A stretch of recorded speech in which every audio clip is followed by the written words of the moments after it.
Hello, everybody. Welcome back to the Paradise Games Friday Night Magic Standard stream.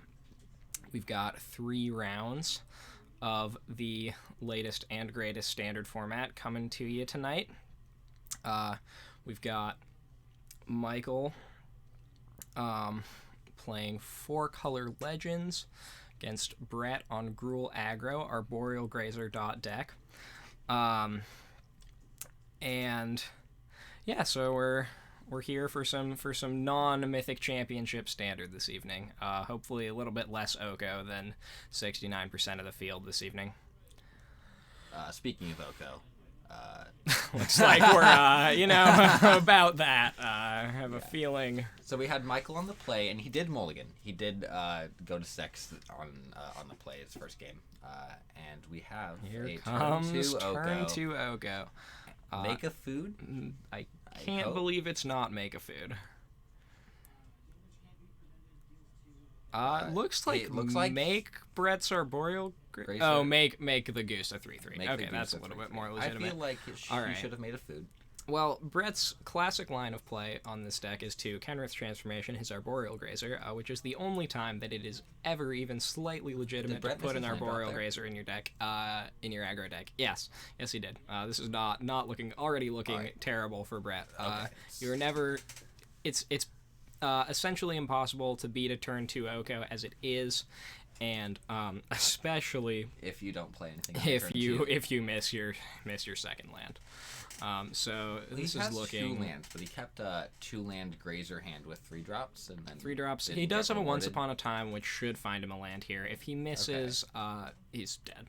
I'm not sure why he didn't Once Upon a Time on his main phase, in case he finds like a Guildgate or something he wants to play. Yeah, I agree. There's just no reason not to Once Upon a Time in your main phase there. Anyway, he finds not holding up removal. Finds a mountain that looks untaps, draws, better. Slams it. What does he play? Oh, it looks like he has Domri. He can cast 3-mana Domri here, or whatever that is. That appears to be an Okame Adversary. What? It's a 4-mana 2/3 that costs 2 less if your opponent controls a blue permanent. When it deals combat damage to a player, you get to draw a card. So it's Death Touch. Oh, neat. Okay. Oh, if your opponent controls a green permanent. Great and limited, potentially a pretty reasonable threat here, and constructed as well. I'm not sure I like the 2/3 body against 3/3 elks, but everything's an elk, so what does it matter? It has Death Touch, which is nice. It gets in there. It provides you a little bit of card advantage in red and green, which is not those colors' strongest suits. So that helps out. We have no Harmonize in this format. Nope. Man, do I wish we not did. even anything particular. I'm not sure you do, because then it's just like increased dominance of. Actually, that card's probably too slow for this format, honestly. Turn 2 Oko, turn 3 Ancestral Recall's neat, but I don't know if it would even be good. Like, it's just better. Wicked Wolf's pretty absurd. Definitely one of the best cards in the format. Crunching in for 6 at Brett here. Brett has a 0/3 and a 2/3. I looks expect like him he's to trade off trading his 2/3 for Paradise Druid. I mean, I really don't think you have to do that there. I think you'd rather get in and draw a card. He is at 12.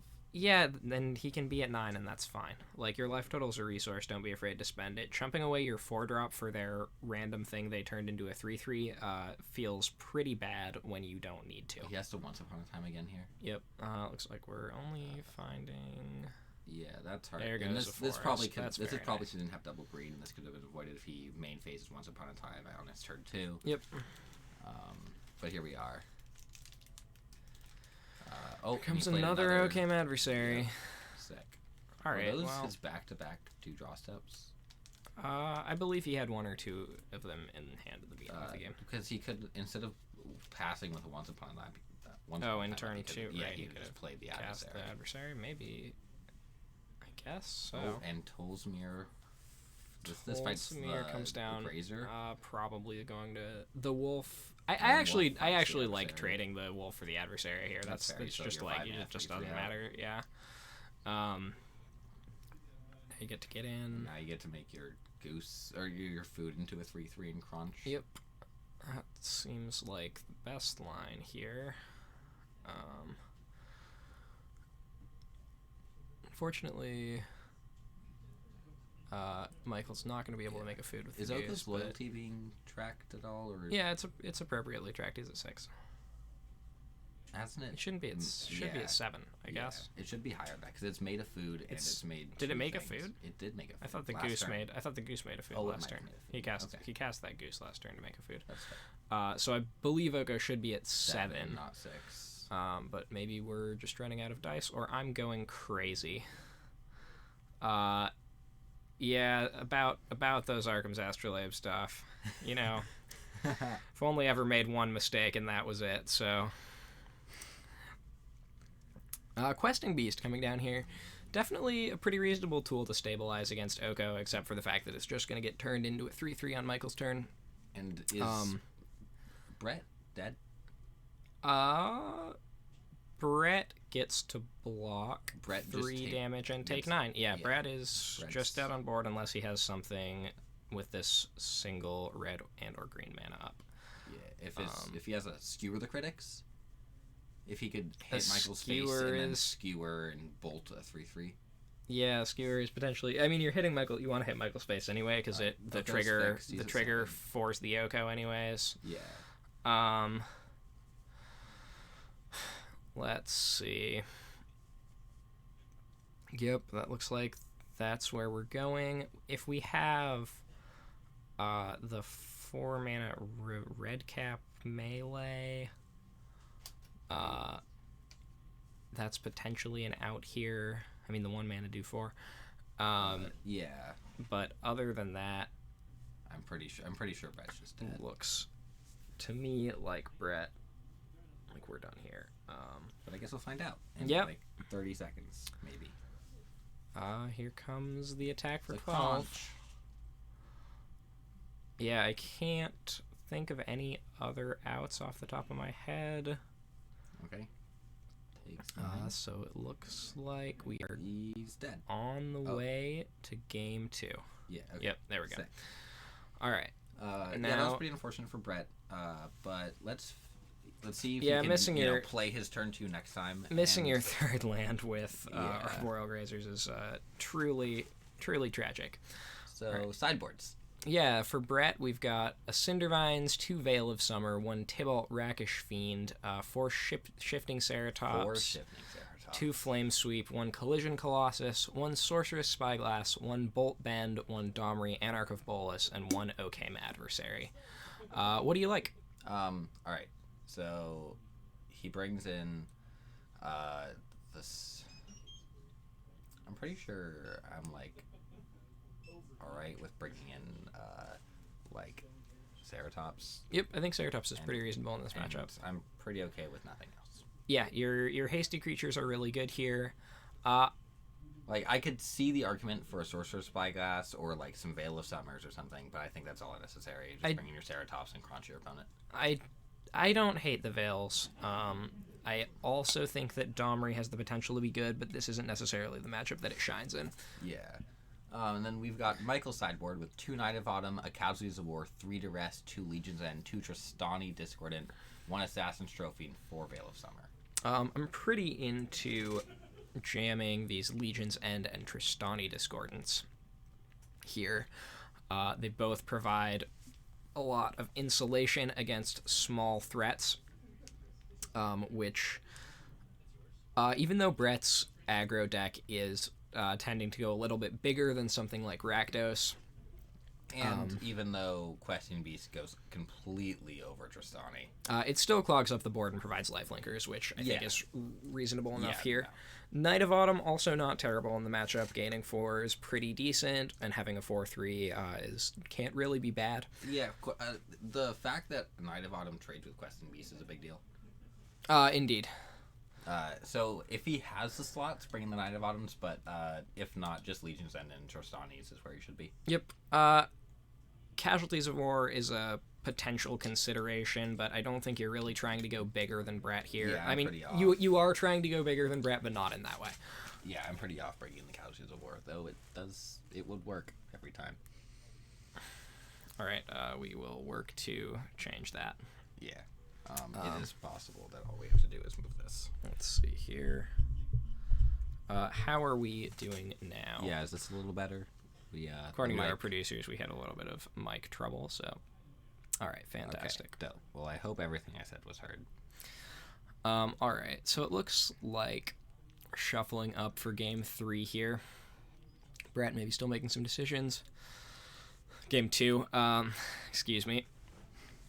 So, in this standard format, we had the Mythic Championship going on earlier today. 2 of our friends actually locked for day 2.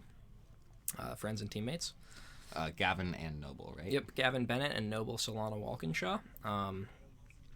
Noble, I believe, went either, I believe 5-2 into day 2, and same with Gavin. I could be wrong on Noble's record. And Gavin even feature matched. He was 3-0 or 4. Gavin was feature match, was in feature match after the draft portion. He went 3-0 through, he won his draft pod. Got it. And he's playing Azorius Control this weekend, which was a little bit of a controversial decision. We actually advised him against that, but he decided to lock it in. And it seems pretty good for this weekend, all things considered. It doesn't have a terrible Sultai Food matchup. It really stomps decks like Temur Reclamation, which is what he played against on the feature match. And it seems to have I haven't seen it play any of the sacrifice decks that are the other kind of big popular thing. But I imagine that it would be playable at least.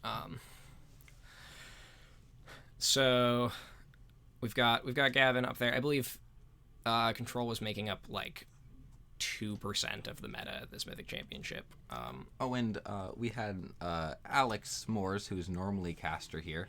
Also in Richmond, playing. He unfortunately lost in the quarterfinals of a PTQ this morning. Yeah, but still good for him making to the quarterfinals of PTQ. He's playing Temur Reclamation, which is looking very good right now. He lost to the Game 1, Turn 2 Unmoored Ego by his opponent. Yep. Interestingly enough, in this, excuse me, in this PTQ, all of the undefeated players in round 5 were on Temur Reclamation, so it seems like that deck may have a real future coming forwards. All right, so let's jump into this game. But first, an announcement: we actually have 4 rounds instead of 3 tonight. Oh, fantastic! So we've got Brett on the play. Landgrazer.deck. Landgrazer.deck. It looks like we are not going to follow that up with a Kenrith's Transformation this time either. That's unfortunate, but maybe a real threat. We've got a Marauding Raptor, which is going to do a lot of work. Same with the Voracious Hydra in Brett's hand. And then we've got Shot Goose by Michael here. Probably, if we turn to Zunoco, we're going to see possibly a repeat of our Game 1. Yep. It looks here... we've got a second Raptors in hand, too? We're casting Marauding Raptor. I'm not sure how I feel about that. We have a Grumgully in our hand and could just play that for our turn and then untap and make a 3-4 Marauding Raptor. 3-4, a very relevant power and toughness in this format. Blocking 3/3s all day, attacking through them, tends to be very good. Yeah, I do like that line a lot more than this. But we'll see where this one plays out. Absolutely. So we've got a turn 2 something. Looks like a Kethis, the hidden hand. There's a Kethis in this deck. Looks like we're playing fair mid-range Kethis here, as Diligent Excavator and Mox Amber both core to the old combo. Speaking of 3/4s, that's a 3/4. That is indeed a 3/4. Maybe it's Kethis' time to shine yet again. It looks like Brett is contemplating casting another Marauding Raptor. I don't like that play. That kills all of the creatures in his deck. Yeah. If we're going to cast it, we definitely have to cast Grumgully first. Yeah. It will get haste off of the first Marauding Raptor's trigger and +2/+0 since when Marauding Raptor deals damage to a dinosaur with its ability. Looks like we're just jamming. Okay. And I don't hate this. We get to attack for 6. It's not the worst. But what do we do for the rest of this game if we can't play our creatures? That's a good question. Oh, the Marauding Raptor gets... Does the dinosaur get haste and then the Marauding Raptor gets +2/+0, or does just the Marauding Raptor, the first Marauding Raptor, get +2/+0? Could we get Oracle text on Marauding Raptor, please? I know we just got it, but we ignored it. Yes, So we again. thought we knew what this card Yeah, did. I always think I know what this card does, and then he casts it, and then I say words, and then they're wrong. never quite right. All right. Whenever another creature enters the battlefield under your control, Marauding Raptor deals 2 damage to it. If it's a dinosaur, it's dealt damage this way. Marauding Raptors gains +2/+0. There's no haste in this. No haste anywhere. I don't know why. I feel like I've talked about this card giving haste like every week for the last month now. And it's still not true. Yep. So, just getting in for 4 there. Now we're in a little bit of a dicey spot for Brett, because we can't, like, Skargan Hellkite is the only creature in our deck that we can cast. So if we're Michael... only on 1 red source. Exactly. If Michael removes any of Brett's creatures, unless it's through a Legion's End... More correctly, if Michael clogs the board so these Raptors can't attack, which he already has with a 3/4, Yeah. then what is Brett doing for the rest of this game? Probably not all that much, as it turns out. We've Well, got I a guess once now upon he our gets to time. clock and trade one of the Raptors, take Michael to 10, and then start playing creatures. Yeah. That's entirely possible here. It looks like I believe we're gonna see an end step once upon a time from Brett here. Oh, that's pretty good. Yeah, it has the potential to find us what we need, but oh, never mind. Maybe that card in his hand is not once upon a time. Oh, there's the Skargan Hellkite. And the Mountain. Oh, man. Mountain off the top. Yeah, I mean, Yeah, we can do that. I guess we're gonna do it and get Yeah. in for 8. We're going to play our 5/5 and smack. Like that certainly doesn't suck. Yeah. He can block with a goose. I mean, if we're hasting our dragon, that is. We cannot haste our dragon. It will die. Oh, indeed. I thought it was a 5/5. Yeah. Was that a Voracious? That's a Voracious Hydra. Okay. I also don't hate just making 6 mana and Voracious Hydraing to fight the Kethis.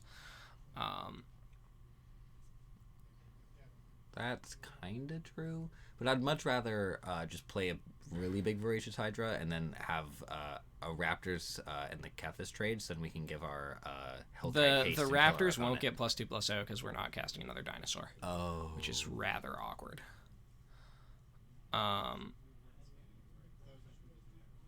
So if we fight, we get... So we're casting a Voracious Hydra for X's 4 here. If we make it an 8/8, or an 8/9, it takes 4. We have to make... Oh, it's a 0/1. Yeah, it's a This 0/1. card's so weird. So yeah, I could kill the Kethis. It would trade. Launch. It would trade with the Kethis if it were to fight the And Kethis. I would with much its rather ability. make this an 8/8, put Michael to 8, and then untap and get to play our hasty dragon and then attack him. Yep, absolutely agree. So it looks like Brett is just having it. Maybe the trigger's probably on the stack. Yeah. Or... Yeah. We're probably clarifying the way damage works, I would imagine. Or I'm not The sure damage if is being marked. is Michael confused about how the Marauding Raptors cost reduce the X cost? I assume not. Oh right. Oh, we get to cast this for 6. Yeah. Interesting. Yeah, because he Is actually that had Castle appropriately Gear rig. represented? Right. All right. Well, Oh, it looks like he's making them fight. looks like we're fighting the Catha. Or Oh, he's fighting Goose. a goose? I mean, I don't hate that entirely. Like, Well, I think if we're not fighting the Kethis, we need to make it super big.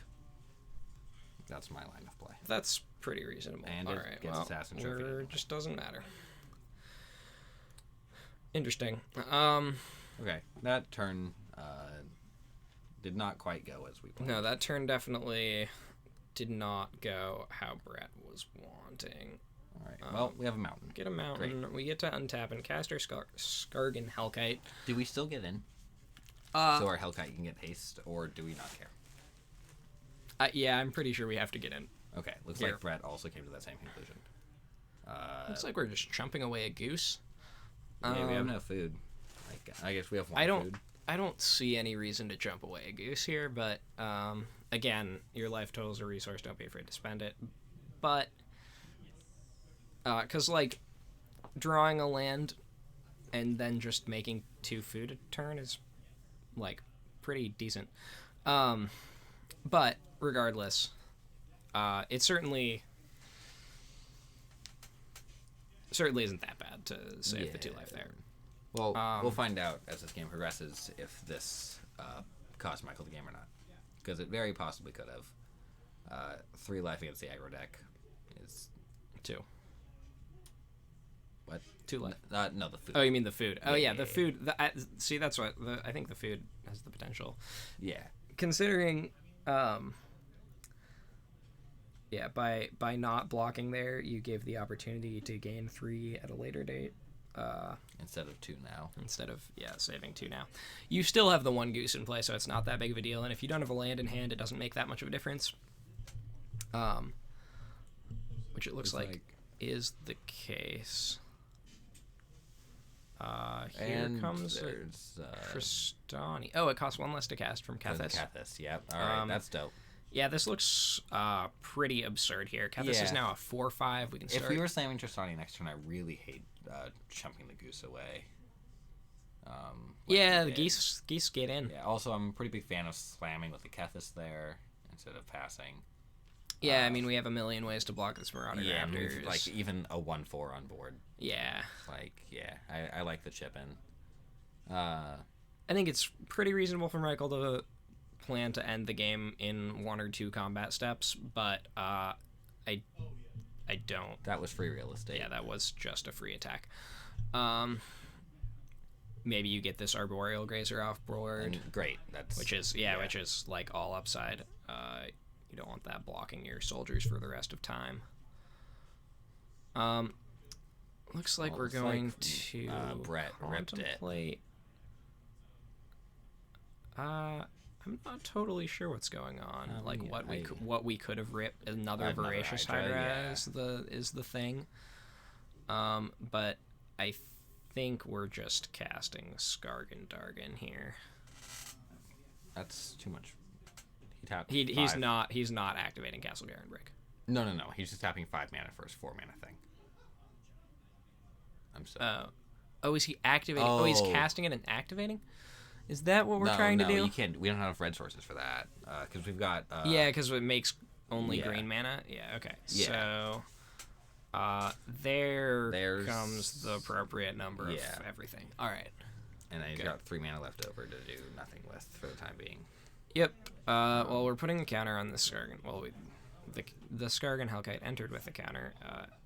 The way Revolt works, it's not a trigger. You mean Riot? I mean Riot, yeah. Revolt is a trigger. Been playing with too many Renegade Ralliers and Pioneer recently. Looks like Michael drew a land off the top, which he might have needed. I'm not super sure. I haven't been into the rest of his hands. He's been hitting his land drops. He missed it last turn. No, he played a tapped Temple Garden at the end of his turn. Oh, okay. So it's definitely not exactly what we were looking for. But it looks like it's an Oko. Paradise Druid, Oko, and then Godless Shrine. Card. The Godless Shrine. So I'm pretty sure we're just casting our Oko and turning this Hellkite stupid to a 4/4 flyer into a 4/4 that doesn't matter. It's a big elk. Yeah, it's a slightly bigger elk, but we've dealt with worse. And then I also just like shocking and casting our Paradise. Oh, we can't actually cast Oko. We don't have a blue source. Oh. We don't have any food. Yep. So in that case, I guess we're just casting Paradise Druid and passing the turn and making a food on the end step. Yep. All right. That turn's much more sad. Certainly. But we're still fine. We're probably still winning this game. Oko still ruins Skargan Hellkite. There's no world where that isn't true. I also am not a fan of attacking soldier tokens here. I'm not sure what this combat I don't like is. any of what's going on, really. So you're sending a 3/4 and a 2/2 into a 2/3 and a 4/4? You're sending a 4/5 and a 3/3 into a 5/5 and a 2/3. That soldier token is a 2/2. It's a 3. Oh, it's a 2/2. Yeah, you're right. And he doesn't block the Kethis? No blocks on the Kethis. Am I missing something? I don't think Is so. Is there some reason that we aren't eating this Kethis with our dragon? Not on board. Okay. Okay. Well. Paradise Druid go. Paradise Druid go, indeed. Free attack? I feel like we have to be missing something. Yeah, me too, but it doesn't look like it. Kethis is a 4/5. The Scargan Hellkite is a 5/5. And why is Kethis a 4/5? What game count? It has a plus. It has +1/+1 from Justani. Okay, but the Scargan Hellkite is just a 5/5. Let's see. Well, we can start pinging stuff down here, which is pretty reasonable. These 2/2 dorks aren't going to really matter. This goose doesn't matter. As a matter of fact, as soon as Michael makes a food with the goose, I like killing it. Oh, wait, he has a Paradise Druid. Yeah, that doesn't matter that much. Let's see. I still think we're probably shooting down the soldier on Michael's turn, and same with either the goose or the druid, depending on how things shake out exactly. So Brett gets the crunch in. Brett for 5. does get to attack for 5 if he so chooses. It's also true that who cares about the soldier token, because we can just shoot him for 2 again and kill our opponent. Are we just gonna start going? Yeah. Okay. I actually don't hate this line. Other than the fact that I don't know what's in Brett's graveyard. I mean Michael's graveyard, but if he just casts Tristani again next turn somehow. Yeah. Well, it's also true that right now Michael goes to 7. Can go to 9, and then Brett goes untap. Like, if the Hellkite isn't going to turn into an Hellkite, attack you, activate, kill you. Yeah. But it's getting turned into an elk. Absolutely. So what does this board state look like with elk with a counter 2/3/0/3 versus Kethis and boys? I mean, Michael will have an Oko in play and therefore be in the seriously dominant position in this game. Yep. Like, Oko is just going to take over this board. Does he get to play Tristani, too? I don't know if he has... 2 mana for his Oko. Yep. And then we don't know if he has 2 other We don't know if he has 2 other legends in his graveyard. That's the issue. Axon or Brad, can we get a graveyard check? Do you guys know if it's legend in Michael's graveyard or not? Or I guess like 2 other legends for Sani. It's Assassin's Trophy. Oh, Assassin's Trophy. Something. Oh. Assassin's Trophy, Gilded Goose for Stani. Okay. Got it. All right. So that's not happening. Indeed. Well, that makes this turn a little bit weaker, but certainly that's all right. Yeah, another Tristani was definitely going to be too much for Brett to deal with. This might just be too much anyway. Yeah, indeed. He has 8 lands in play as the aggro deck. Scargan Elkite. Had played Naborio Grazer.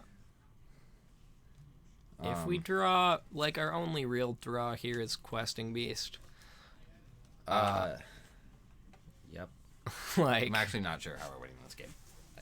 I'm pretty sure because Michael also gets to go make a food with my goose, eat the food, untap, draw, make another food, gain 6 more. Yep, it's Michael is going to be out of range of combat damage real quick here. Looks like we're getting in with everything at Oko, probably.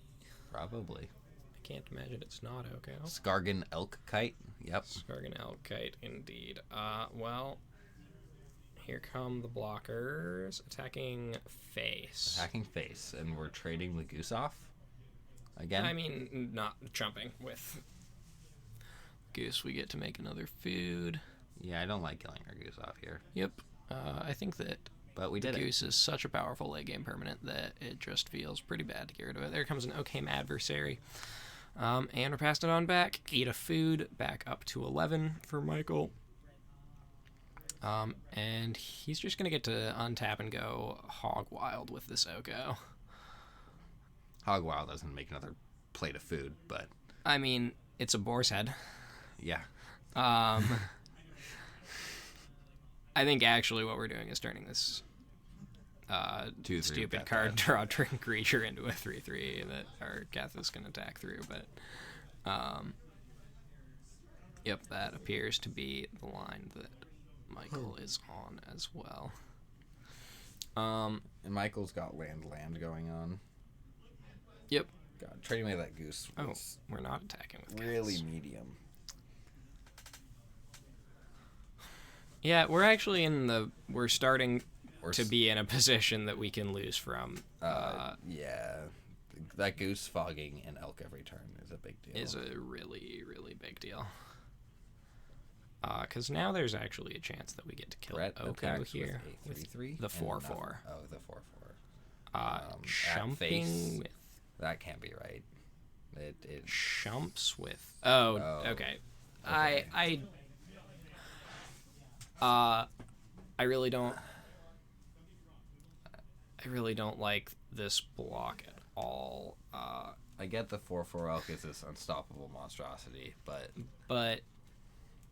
trading off your blue... Oh, you have another Paradise Druid. Okay, that's a little bit more legitimate, but it's also possible that Michael's made enough bad combat decisions this game to leave him now actually just behind.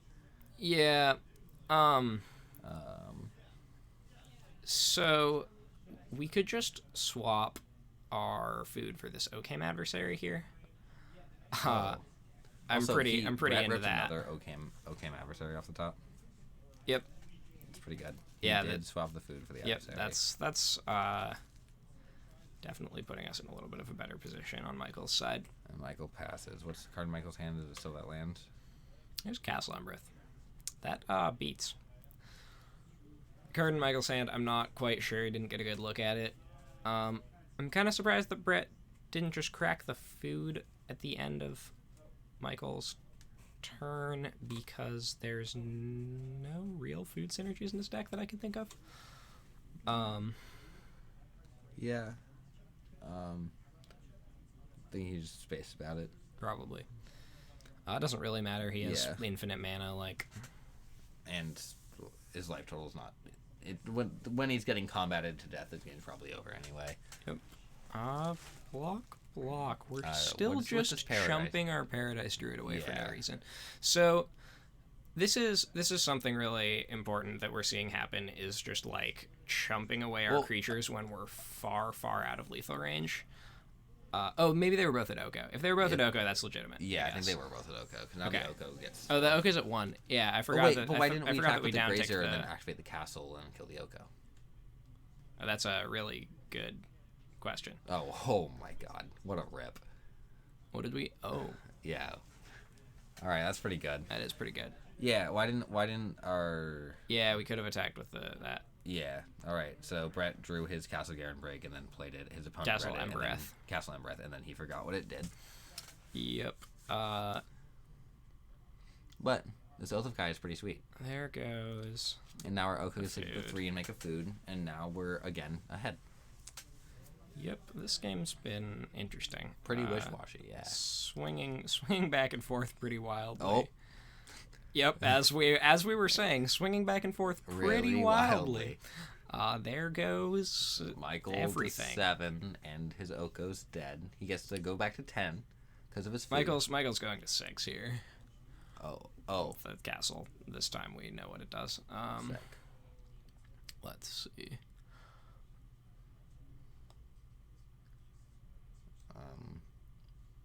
Nine does not look right. There's no 9 does look right after he sacked his food. Yep. Right. There's not a whole lot of... Well, that's all right. Yep. Oh, there should have been an Oath of Kai. No, there should not have been an Oath of Kai trigger. It died from... it died from the Questing Beast trigger? Oh, yeah, right. Yeah, okay. Yeah. Yep. We'll crunch with this Questing Beast. We really just want Brett to trade here. Well, takes it. Yeah. Dope. And he still has 1 food left? Still does have 1 food left. That's pretty good for Brett. I'm pretty... Yeah, let's block. Let's block. Do we think we can win this race? No, he's blocking. Yeah, okay. I just can't imagine winning the Castle Embereth. And he doesn't activate his castle there? Yeah, again, think we should just get in for the extra point. Yeah. I do like not cracking the food.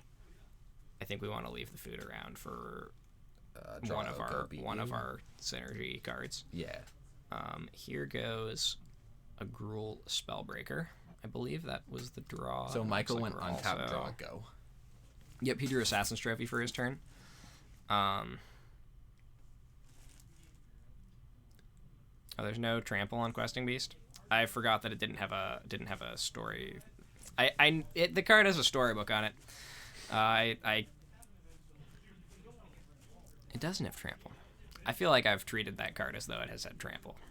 I feel like my opponent has trampled over a 3/3 with that card before. But, you know, here we are. I think the card's words change daily. The only standard format that yeah, that's kind of what it feels like. The only tournament I've played in this standard format, I got rolled by my opponent stop decking that card at every possible turn. So, all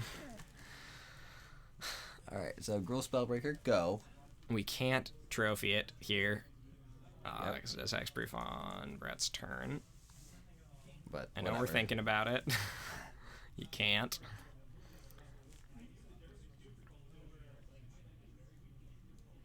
Brett's at 12, I guess? Instead of 9. We're getting Did we miss a food? Maybe he sacked a food earlier, but I think we got that. Yeah. Did they miss 3 points of damage? They may have. Oh, did we miss the 3 points of life that the Oath of Kaya gained? That should have been for Michael, though. That should have been putting Michael. Oh, Brett's higher. at 12. Brett just lost 3 for a reason that we're not 100% sure on, but it's not a big deal. Got corrected. Here, Michael needs to draw pretty well to not just die.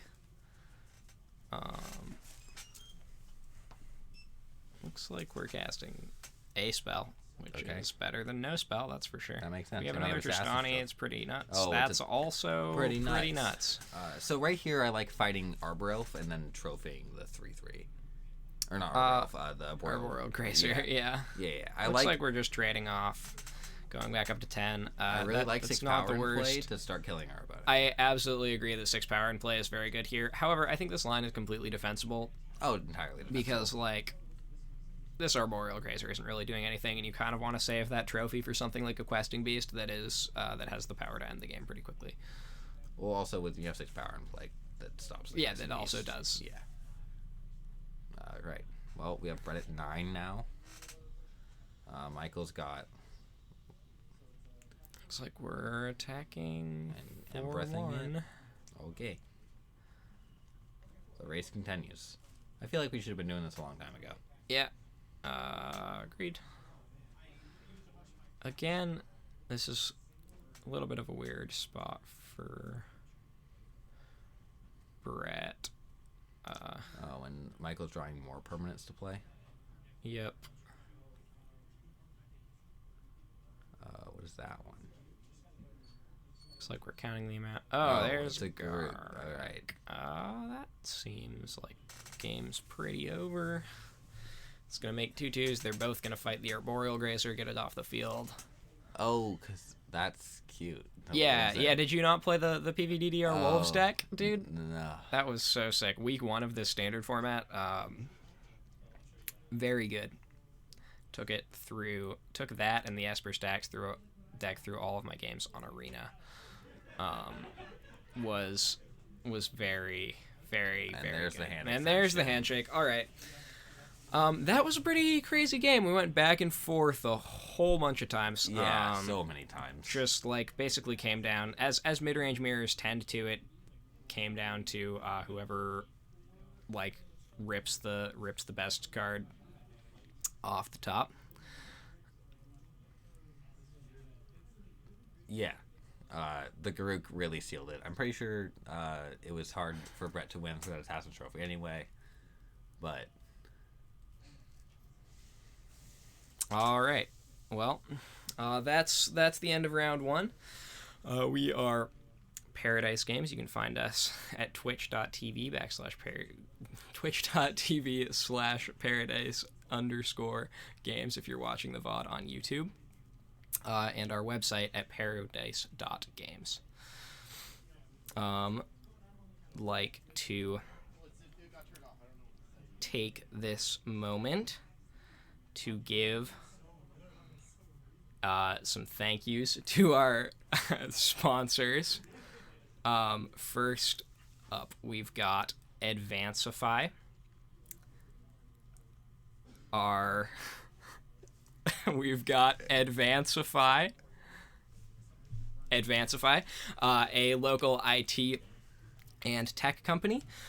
They're great guys, super helpful if you need anything. If you've got computer issues or need help with data recovery, I would highly recommend them. They're great friends of the store. You can find them at Advancify, www.advancify.me. And then their phone number is 360-216-0212. Indeed. All right, and now we are going to leave you with some music from Hot Damn Scandal, also friends of the store.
bottom fell out of the clouds today, and the rain came down like a mirror. One big sheet and it shattered on the ground. Now it's 7 years of bad luck all over this town. It's collection time on all of your debts, and you can't get by just talking. Your smile don't work, and your car don't start, and your doors ain't keeping you alone. No, not even if you lock them. No, not even if you lock them. When you're tapped into that bitter vein, just about anything feels good.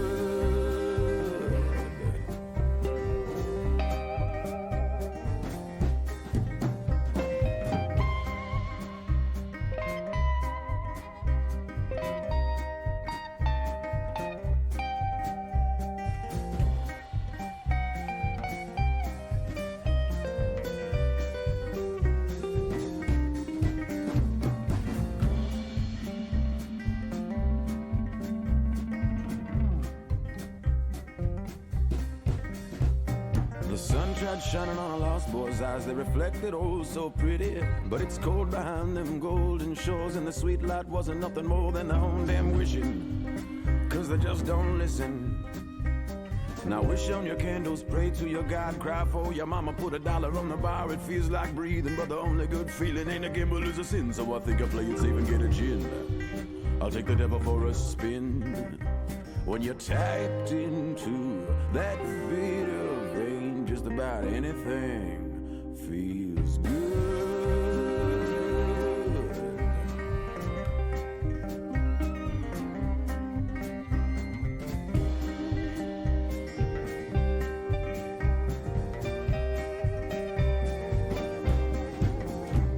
For some the morning brings another day, but all it does for me is shine an ugly light around in the room that I've been hiding in. Now I take the easy way, yeah, that gets harder every day, but I ain't here to fix myself. I'm just trying to blind these eyes from hell.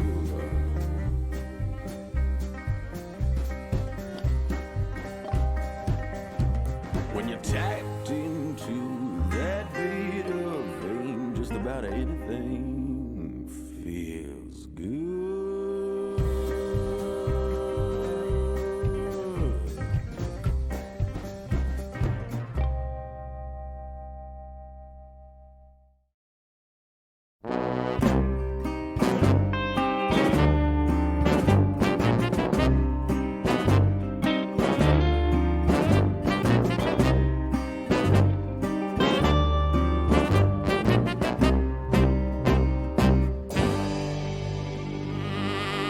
I like to swim at the bottom of the barrel. I like to sleep in hidey holes and barroom stalls. I like to hear the piano playing in the bloody little dawn. I like to wake up with the devil and drink him till he's gone. The queen is drunk and someone armed the pawns.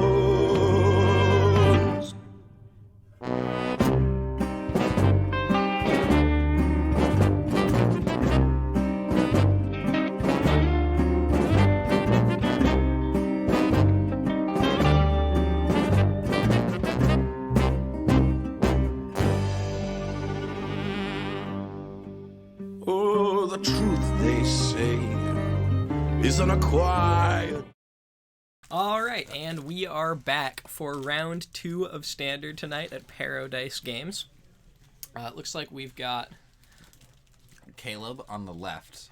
We're not sure what deck he's on. He is playing Mardu Enchantments. He's on Mardu Enchantments, okay. And then on the right, we have the man, the myth, the legend, Cade Martin on red-green Stompy. Indeed.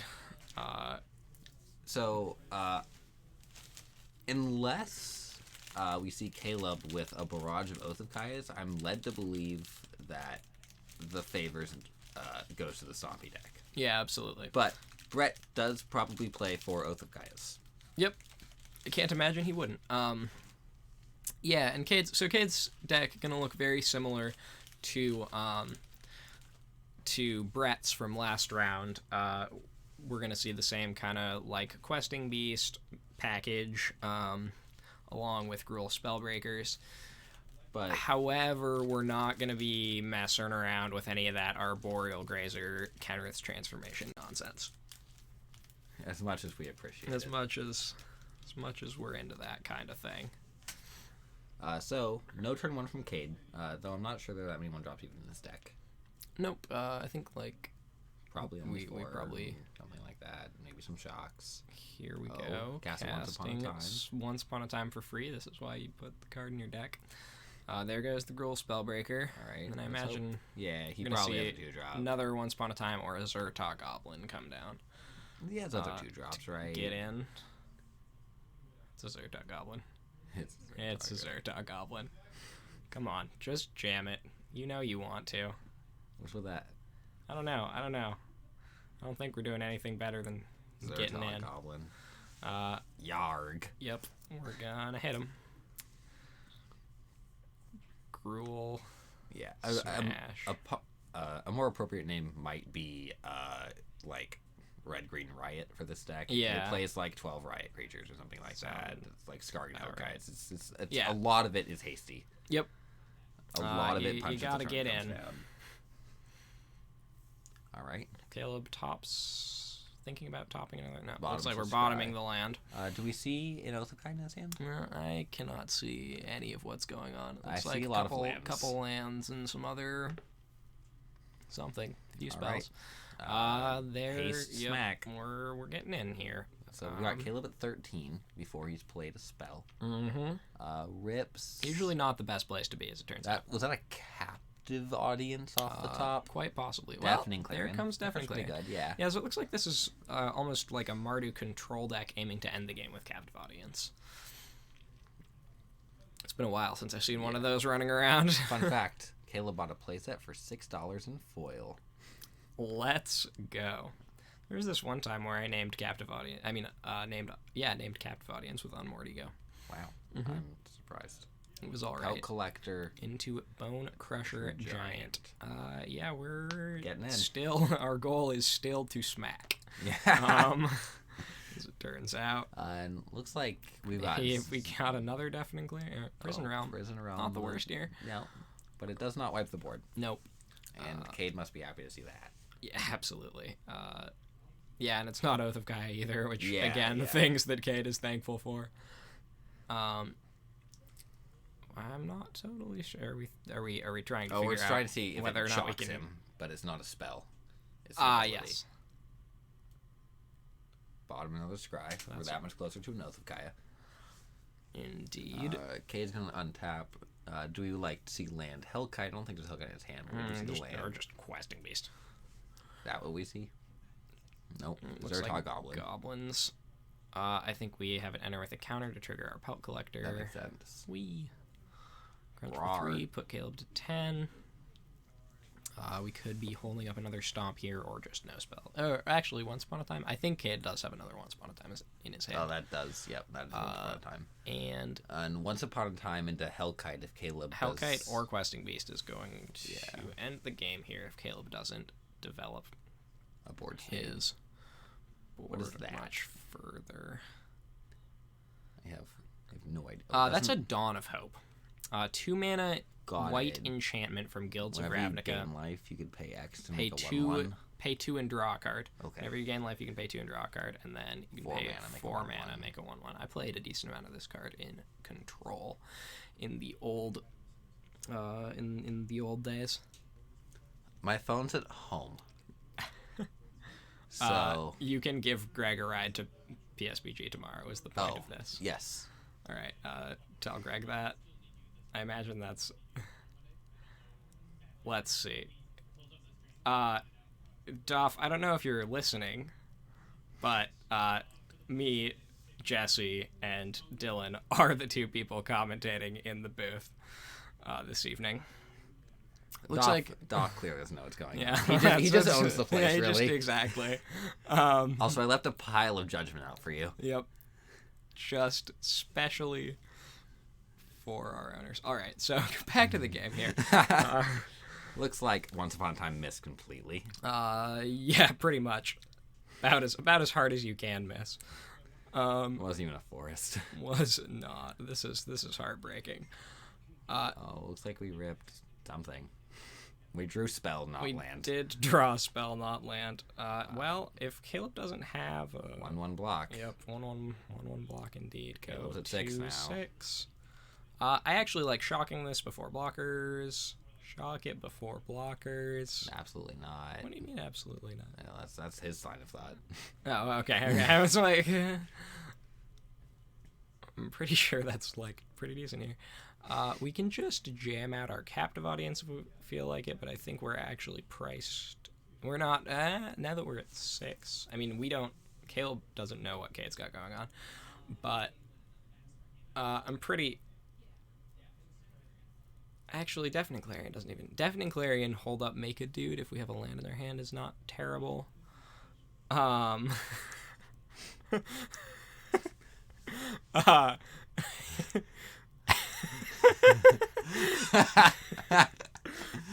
right, it looks like Caleb is on the same line here of cast Deafening Clarion to kill Kate's 3/3 and play a shock land. himself to 4. Okay, that's bold. Cast Outlaw's Merriment. Excuse me. God, I don't know what these cards 4 do. mana enchantment. At the beginning of your upkeep, choose one at random. Make a 1/1 soldier with lifelink. Oh, yeah, 3/1 with haste, or a 2. It's a 2/1 with first strike, a 1/3 with haste, or a 3/1 with lifelink. No, it's a 1. I think it's a 1/1. Oh, there's another one. All right. Why don't we get the Oracle can we get the Oracle text on Outlaw's Merriment, please? There, the game's over. All right. Ripped it like a champion. Anyway, we're reading this. 3/1 with trample and haste, a 2/1 with lifelink and haste, or a 1/2 with haste, and whenever it deals combat damage, words. Whenever it is, I think it says draw a card. A 1/2 that says or draw maybe a card from my full range. No, it's got to say something worse than that. Yeah, much worse. But it's at random, so it could be fine. All right, not a big deal. From our sideboards, with Caleb, we've got 4 Mortify, 2 Despark, 2 Angrath's Rampage, 1 Disfigure, 2 The Elder Spell, 2 Devout Decree, and 2 Justice Strike. Okay. Justice Strike, Disfigure, Angrath's Rampage. Right? Yeah, I mean, I honestly would rather just put Mortify in our deck than Angrath's Rampage and Disfigure. Right? Oh, like when it enters, when the 1/2 with haste ETBs, it pings. Oh, it pings something. Okay, got it. I like Justice Strike and Mortify here. I'm not so sure. Devout Decree also doesn't suck. Yeah, that's fair. I just think Angrath's Rampage is too slow. It might be. Right? It's sorcery speed. Yep. Like Disfigure isn't terrible, but it. Like, we're at least bringing in the Justice Strikes and the Disfigure, but I don't know how many bad enchantments Caleb has to cut from his deck. That's fair. Yeah. It's like, if there's the reason that I'm... I guess maybe Mortify is also too slow. 3 mana. And then from Cade, we've got a Shifting Ceratops and Embercleave, 2 Claim the Firstborn, 2 Sorcerous Spyglass, 3 Lava Coil, 3 Veil of Summer, and 3 Cindervines. What do you like? Okay. I'm quite a fan of Embercleave. I want to bring in the Embercleave. Just want to end the game pretty quickly here. Yeah, exactly. And Cindervines. Yeah, that's. I think we can stop it there. Yeah, there's a reasonable. I could see a perspective where Cade brings in the Veil of Summers as a hedge against additional removal that Caleb could be bringing in. But I'm pretty off the world where I draw my Veil of Summer when I want to kill my opponent with my 2/2 haste creature. Yeah, I don't believe that it blanks Cruel or Captive Audience. Captive Audience when it enters the battlefield under some. Does it enter the battlefield under target opponent's control? No, when it enters the battlefield, you give it to an opponent, I believe. I think it says it enters the battlefield under an opponent's control. If it targets, which it shouldn't. I don't think it does. Then there's another reason to bring in Veil of Summer. But Kay didn't see that card in game 1, so he doesn't necessarily know that that's what's going on. Alright, That game one took a lot longer than we thought. Yeah, Caleb did a... Cade flooded out pretty hard. And Caleb almost stabilized. Yeah. He was a little greedy with his, let's play my 4-mana enchantment. I think it was pretty reasonable. I mean, you put yourself dead to, like, Double Questing shock. Beast. And, yeah, I mean, when your opponent has 3 cards in hand, putting yourself dead to double shock is fine. I think Cade was at 1 card in hand and hadn't played it this whole game. And it's safe to assume that card's been shock. I don't think that's necessarily true because of shocking the 1/1. Yeah, I think that's true because he paused before blocks and then let his thing get blocked. So I think that card's a shock, and then you shock yourself to 4, and then you're like, well, we're dead to the next shock. Yeah. Cade screams insta-moly when he draws his 7. Insta-mulligan. We are going to 6 for Cade. It looks like Caleb's 7 is satisfactory, which I imagine means lands and spells. I can only see the lands, but there's probably spells. There's got to be spells. Cade's hand looks a lot better here. Yep, we got a Bone Crusher Giant. I can at least see spells. Help Collector, Shock, looks like. Well, we're going I guess to maybe it was just a 1 land. 5? I might have been tripping. That's unfortunate. Yeah, if that hand had 2 lands in it, I don't see how we're ever mulliganing, but if it only had 1, then I suppose that's legitimate. These are definitely the kind of, like, having Cade down cards already is certainly going to be very advantageous. Caleb jinxes himself by saying can't lose to a 5-card hand on camera. Yeah, well, that certainly doesn't bode well for what's to come. Yeah, does not. You're about to get, like, Pelt Collector and Desertar Druid into, here's this 4/4 Spellbreaker, so you can't Deafening Clarion me into Questing Beast kill you. Yep, that's certainly something that could happen here. Yeah, and if Caleb's kept a slow hand, it's gonna be looking pretty good for Cade. But it looks like Cade's hand is also. Cade did not rip the dream. Nope. But maybe he's just gonna play a Zertog Goblet and just. Looks like Cade's casting Cindervines here. Oh, that card also gats. Yeah, it is not bad in this matchup. I would love to see the second one. Caleb missing the second land, third land. Yeah. No. What a nightmare. What is that? It's a Domri, Anarch of Bolas. Okay. Don't tell me twice. Thankfully for Caleb, this Domri isn't going to end the game on its own. It can't make creatures or any of that. That one ticks up anything to Riot? No, that's this is the good one. That's the atrocious one. Got it. This one makes it so your spells can't be countered and gives your dudes +1. And there's a Spellbreaker. There's a Gruul Spellbreaker. Launch for 4. Getting in for 4. If Caleb was planning on Justice striking, unable to do so. Yeah. Looks like we're just going to jam out a Lava Coil here. Caleb to 15 off the Cindervines trigger. This is looking like a pretty good spot for Cade. Yeah, and honestly. And he's a Skargan Hellkite. Skargan Dargan coming in. Smack you. Looks like for we're gonna 5. jam for 5. Yep. Okay. Well, this game's already pretty close to being over. It's possible Caleb doesn't have the second 4 damage effect to kill Skargan Hellkite. Shocking to 8. Casts Fires of Invention, and I can't imagine it's not Justice Strike. Oh, and he shocks to 7 there, right? So he's taking 2 more points of damage. He's to 6. He's to 6 right now. Oh, boy. And now Cade gets to untap, destroy the Fires of Invention, put him to 4. Does Cindervines do 2 damage when it sacks? It does. What? Yeah. Alright, so we're just dead to a pretty much any base creature. Yeah, and at this point. Cade doesn't even have to do that. He can just, like, pass, and then Caleb casts 4 non-creature spells, and he trades off with Cindervines. Yeah. 2 damage to that permanence controller. 2 damage to that permanence controller. Cindervines the nuts. It really is. It's quite unfair, really. Yeah. Card's seen some play in Legacy Rug Delver recently. Looks like Caleb to 5, casting Outlaws Merriment. Okay. What is and that's the enchantment that makes a random dude at the beginning of each upkeep. at the beginning of each of you are There's a Once Upon a Time from Cade. Anything with haste wins him this game. Yep. Casting it off the dawn. Because Caleb cannot cast spells on Cade's turn because of Fires of Invention. Yep. So if Cade's got a hasty threat, it's all...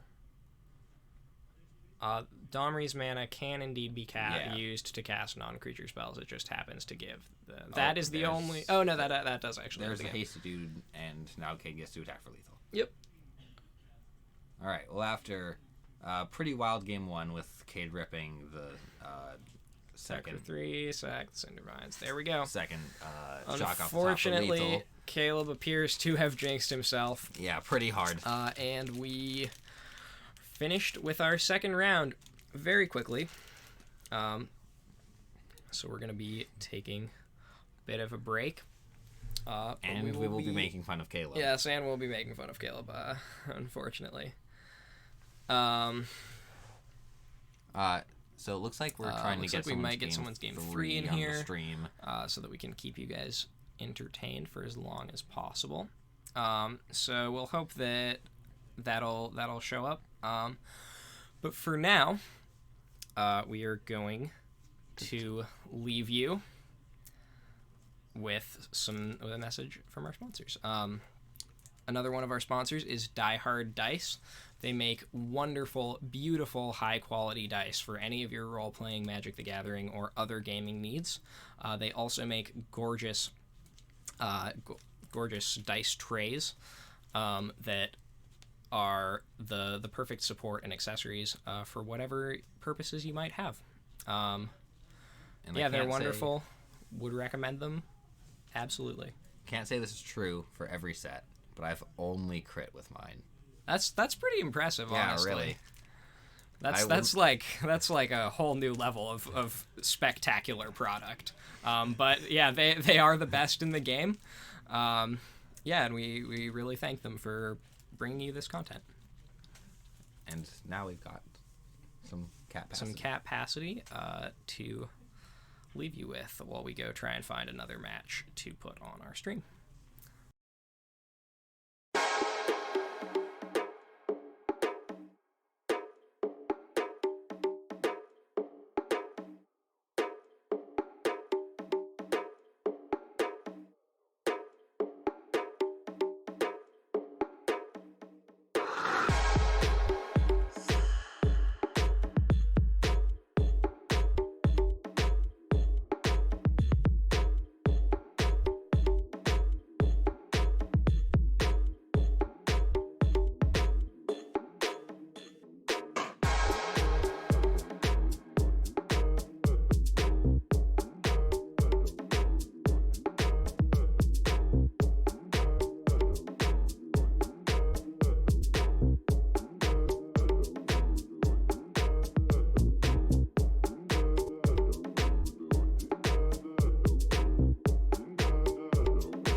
bottom of the barrel. I like to sleep in hidey holes and barroom stalls. I like to hear the piano playing in the bloody little dawn. I like to wake up with the devil and drink him till he's gone. The queen is drunk and someone armed the pawns.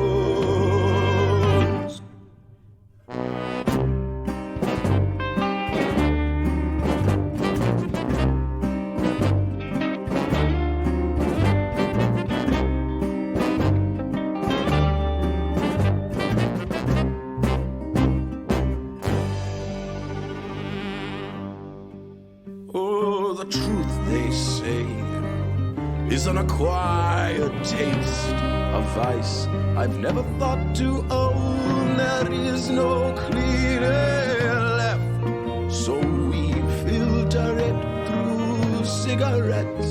For the gambler's mercy keeps us blind and fade.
Been relying on my bruises, defined my edges against skies of gray, but now my worries are how far away.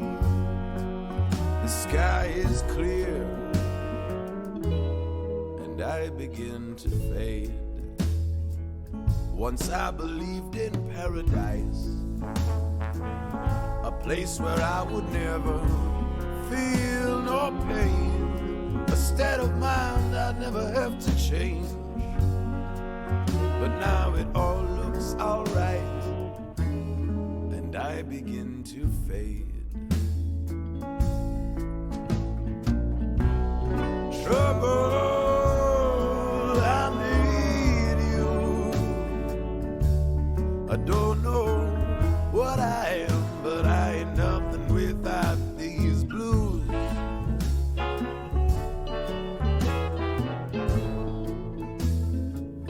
I've heard a million happy endings.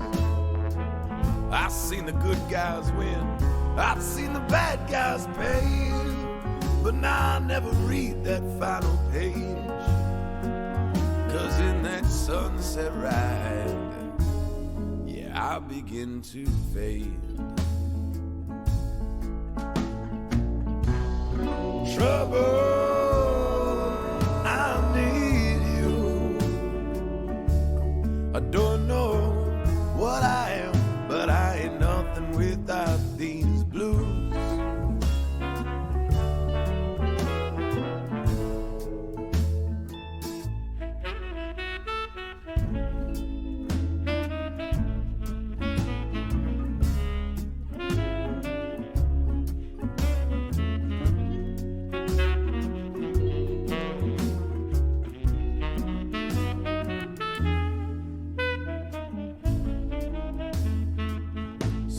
There's heaven for the hopeless, a place where we can all still wax and wane, a place where cloudy skies can still bring rain.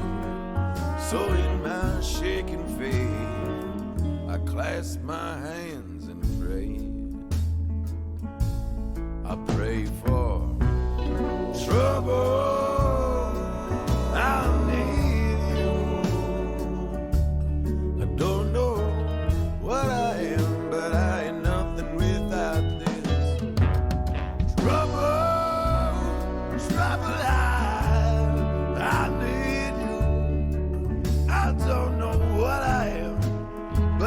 Nothing without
The bottom fell out of the clouds today, and the rain came down like a mirror.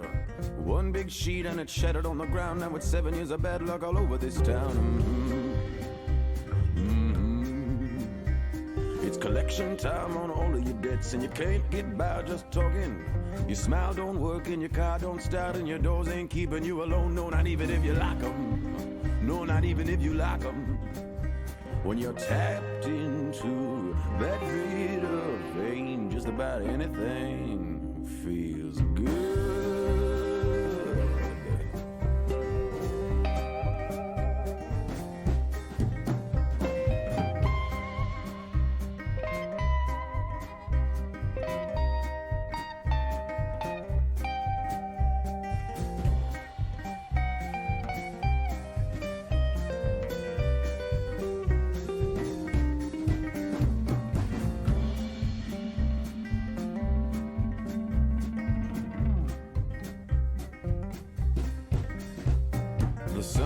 Shining on a lost boy's eyes, they reflected oh so pretty. But it's cold behind them golden shores, and the sweet light wasn't nothing more than their own damn wishing, 'cause they just don't listen. Now wish on your candles, pray to your God, cry for your mama, put $1 on the bar. It feels like breathing, but the only good feeling ain't a gamble is a sin. So I think I'll play it safe and get a gin. I'll take the devil for a spin. When you're tapped into that vital vein, just about anything feels good.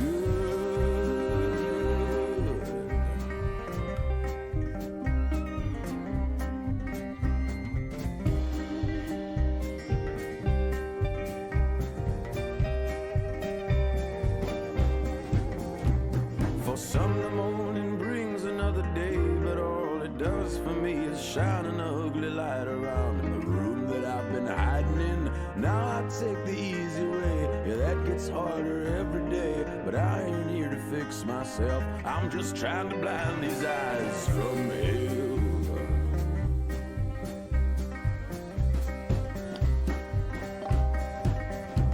When you're tapped into that vital vein, just about anything feels good.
Hey guys, we're back. We tricked you a little bit. We thought that there was going to be another group to come in and play their third game for round 2, but it turned out everyone in the room was already on their third game, and one match had their third game last an extra while. We've also switched who's in the booth. So now I'm Brad, here with James. Hello. And we're watching round 3.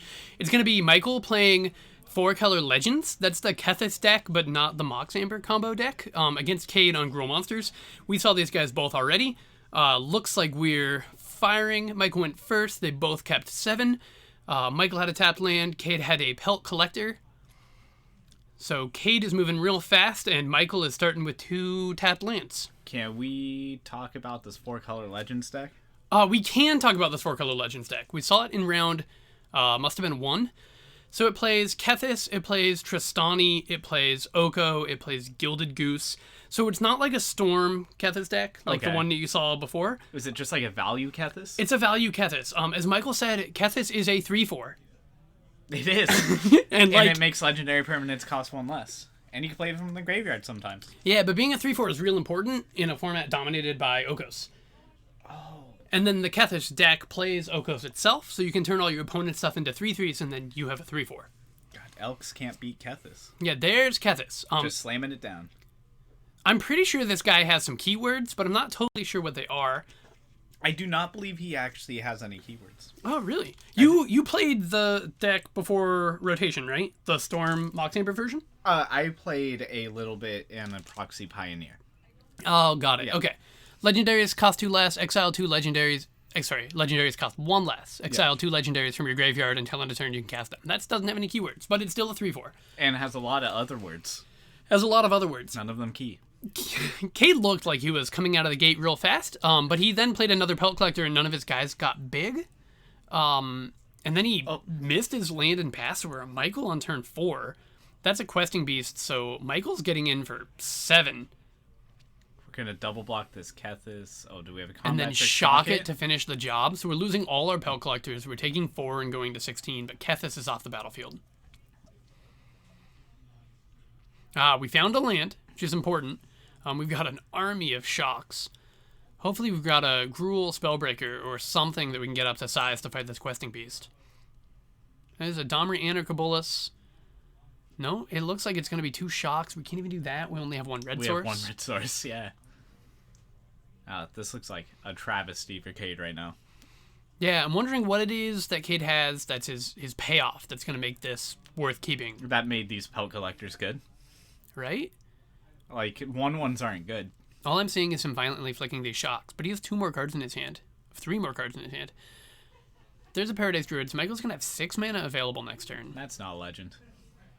That's true. Oh, there's a red source. Right on time. Tapped Castle Embereth. So Cade's going to go to 6 before he can even double shock this Questing Beast.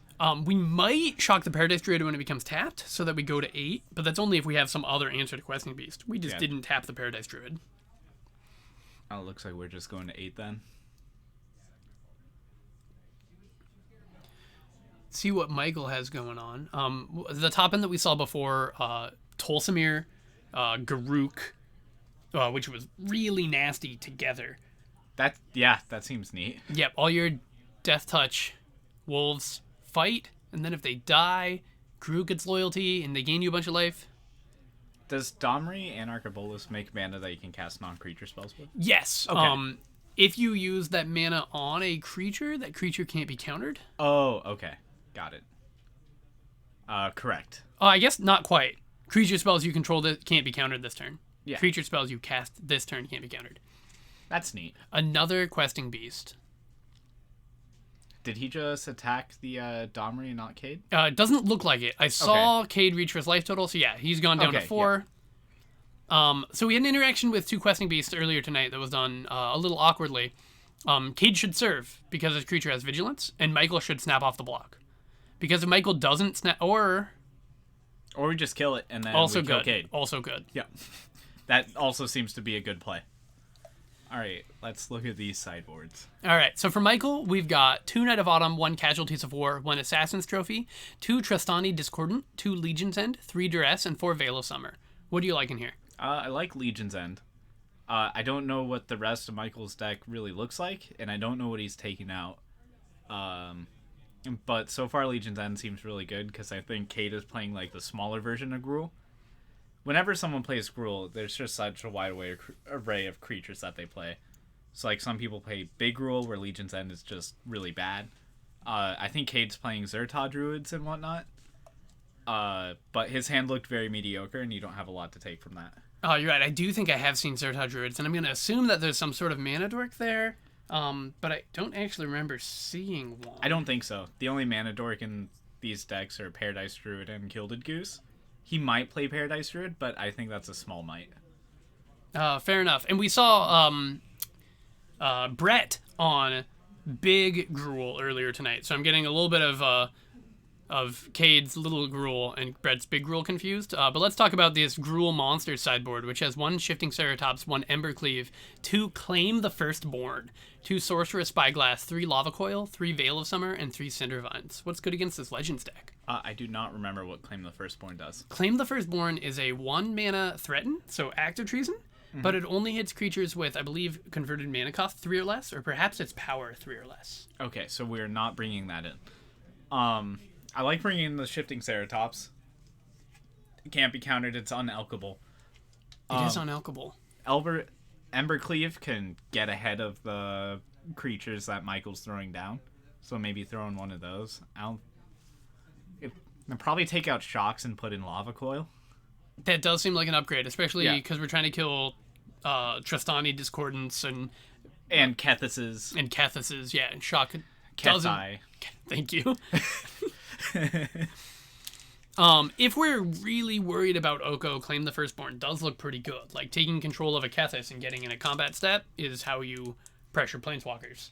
Also true. But it definitely looks like in this 4-color Legends deck, you're not an Oko deck. You're really like a token aggro deck. And Oko is just there to make sure your tokens don't get outpaced by anything. Oh, we have a lovely employee Gray in the camera here. You can tell by his hoodie and hands in pocket style. The classic Gray look. The classic. Doing a good job running the front of the store so that we get to be in here bringing this to you. As he is in the back of the store. That's a valid point. All right, looks like the player that finished sideboarding. I'm not sure. I'd be curious to know what this conversation's about. Cade looks very interested. And we're shuffling up. We're looking to get a new 7 going to game 2.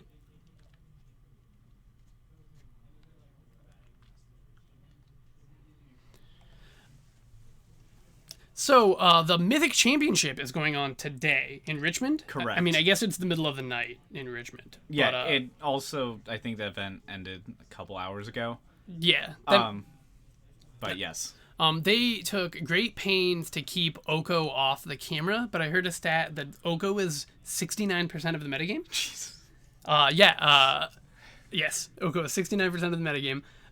But what they have been putting on camera is a lot of Teamer Reclamation, blue-white control, and these decks are continuing to compete. You're finding these decks at the X and 1 and X and O bracket. So there are ways to defeat Oko, and I think one of the best ways to defeat Oko in this format is just not play permanents. Yeah, or play non-artifact, non-creature permanents. That's true, although we did just see Mardu enchantments, but I guess we saw it against a Gruul deck and an Oko deck. I'm just getting the rounds confused. Yeah, I know our own Gavin was on blue-white control. He hit the feature match. Not sure how he ended up throughout the day, but he was doing pretty well. Noble Day 2 playing... He's on Bant Food? Yeah. which is in fact an Oko deck and a Wild Wolf deck. That supposedly goes over the top of like the Simic or the Sultai builds because they utilize mass manipulation. Ah, yes. So our players both kept their 7s. Cade was on the play. He's resolving a Once Upon a Time. Hopefully he's going to find a 2-drop so that he doesn't fall behind this Goose. It looks like he got a Forest. Which could be fine. He could already have the 2-drop. He could already have the red source. Or he could just not have a red source. That looks familiar. Yeah. This happened many a times. Brett was also having an issue finding his red sources last round. The Temple of Silence, give us a scry. It does mean that we can't go into a 3-drop this turn. And I see, 2 Murderous Riders, so there's plenty of 3-drops. Gotta find that sweet second mana so that we can cast this second Once Upon a Time. Oh, that's a red one. See, just the way they draw it up. Yes, I feel like if they drew it up, they would drew this up a lot differently.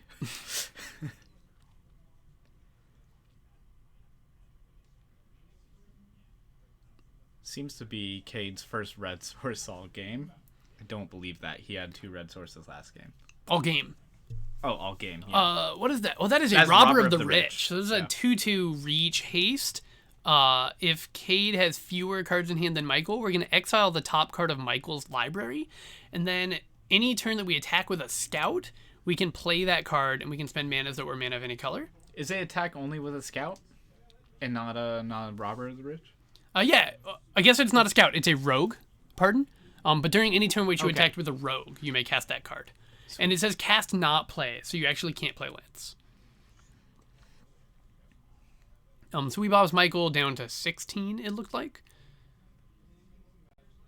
And now here's a 4-drop. What 4-drops do you have in the deck? Oh, right, Questing Beast. The one we saw last game. Yes. Indeed.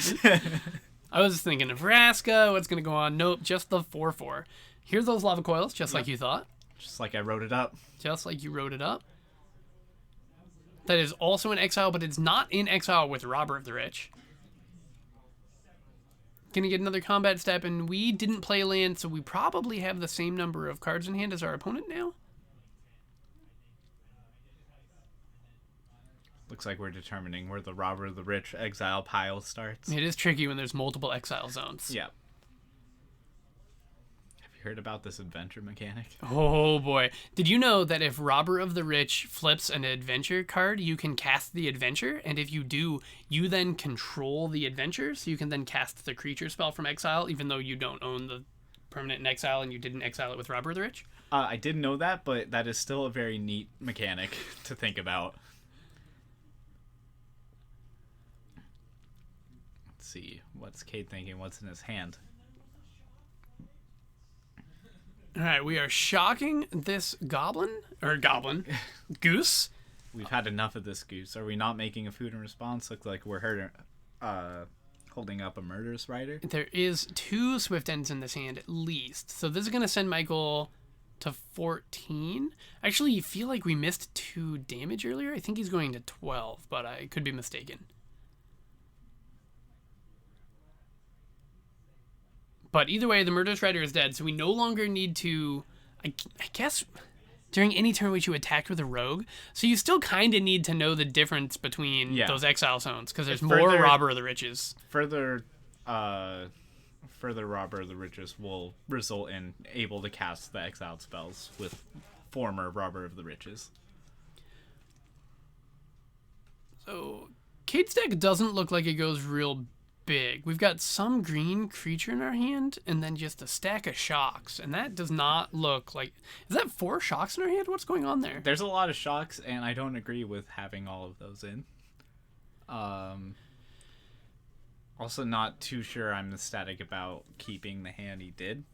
Especially with the red sources. Yeah, and 2 Once Upon a Times, and the second one is a lot worse than the first one. I do think Once Upon a Time in this format, and less so in Modern, but also in Modern, gives you kind of the same issue that like the Street Wraith Mishra's Baubles decks give you, where you choose to keep a hand without complete information. Yeah. Because you have to presume that your cantrip is going to find you whatever you're looking for. Whereas if you just had 2 more of each side, you're more likely to draw what you want. Is that a Kethis he just dropped? That is a Kethis, which means that's a 4 toughness dude which our shocks aren't going to interact with very well. Especially when we only have one red source. One of these things could easily be a lava coil. Oh, that's a Zertog Goblin. Okay, I was looking at that thinking it looked like Voice of Resurgence, and I knew it wasn't Voice of Resurgence, but that'd be a pretty neat interaction. If we had a Voice of Resurgence in our green-red deck, also notably Standard. in Standard. So we do now have a 3/3, which doesn't interact very well with this Kethis. It doesn't beat a 3/4. It does interact just fine with the 2/3, which I was worried about this Murderous Rider shutting us down. But that's not going to happen. Although this next Murderous Rider is going to be able to swift end our Goblin. See, I believe Kate is... Well, we did see Questing Beast last time, but I don't know where his top end ends. I think it's Skargan Hellkite. I know Brett was playing Skargan Hellkites, but I haven't seen Cade play it. I saw him on Bone Crusher Giants and Questing Beasts. There's got to be a 5-drop if you're playing Domri, or maybe he's trying to lean into the Anthem effect. Yeah, maybe he's... I think we call it small Gruul compared to Brett's big Gruul around here.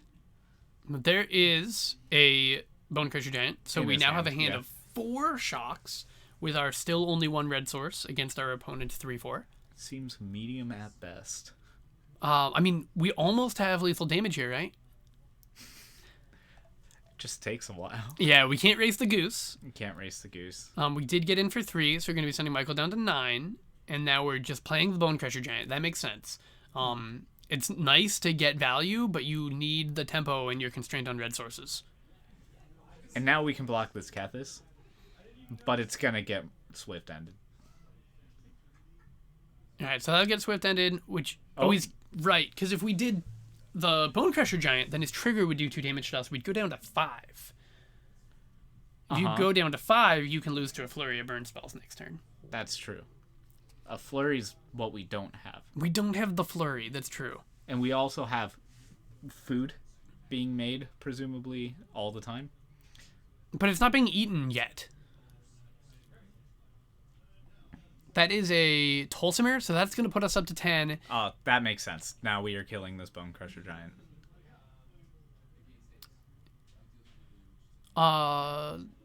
Right, Bone Crusher is a 4/3, not a 3/4. Correct. Okay, so our wolf died, but we went to 10. Now we're getting in for 3, putting Cade down to 13. And now we have this 3/3 and this 3/4. That's a Questing Beast. If anything was going to get us through this, it's probably going to be a bunch of Questing Beasts in a row. Michael cannot block with the Goose, so we could chump block with his Tolsimir, but he opts not to do that and takes 6 damage instead.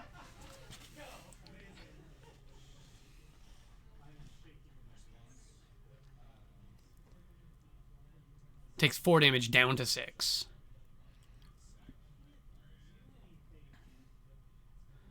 Michael doesn't have action in his hand as far as I can see. Oh no, he just didn't. He's got a trophy. He's got an answer to the Questing Beast. Perfect. He just had his hand set down on the table. Yeah, he was just rearranging his lands.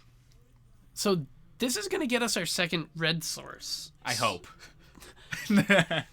So if Michael spends his mana on something that isn't eat this food, we could end of turn shock and then untap shock and shock. But Cade is going to be taking 6 damage now, going down to 10. So this is just not a great reason for Michael to spend his mana.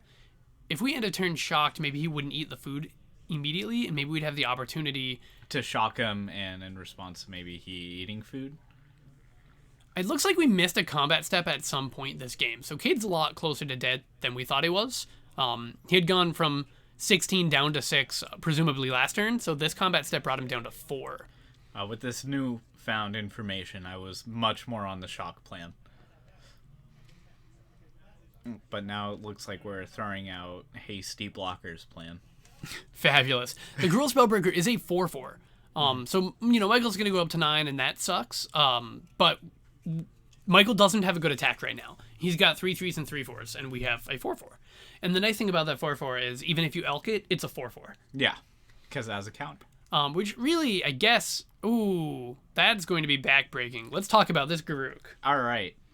It's going to kill that 4/4. So I guess it could do that. Oh, it is going to do that with fighting. That's what you're talking about? It doesn't have a -3 to destroy target creature. It does, but I don't think that's what's happening here. I think we're going to tick up, and I think we're going to make 2 wolves, and I think we're going to gain 6 life, and I think we're going to have both of those wolves fight because of Tulsimir's ability. Does Tulsimir say whenever a wolf enters the battlefield? Whenever a wolf enters the battlefield. That is much better than just -3. So we're going to gain 6 life. We're still going to kill the Spellbreaker, but Grook's going to gain 2 loyalty up to 7.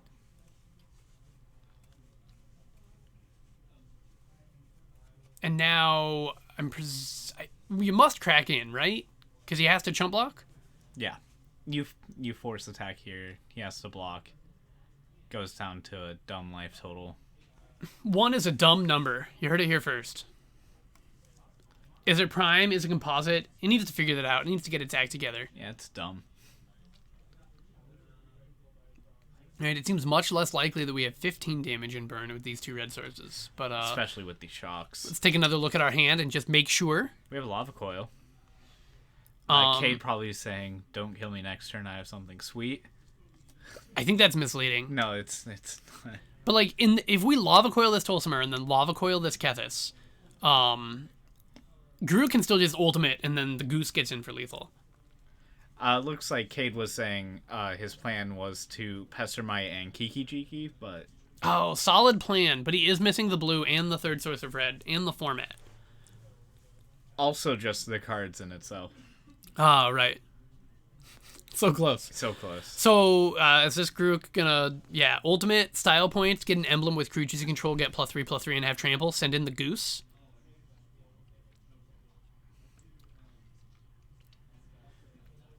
So Michael goes from having 3 power to having 9 power.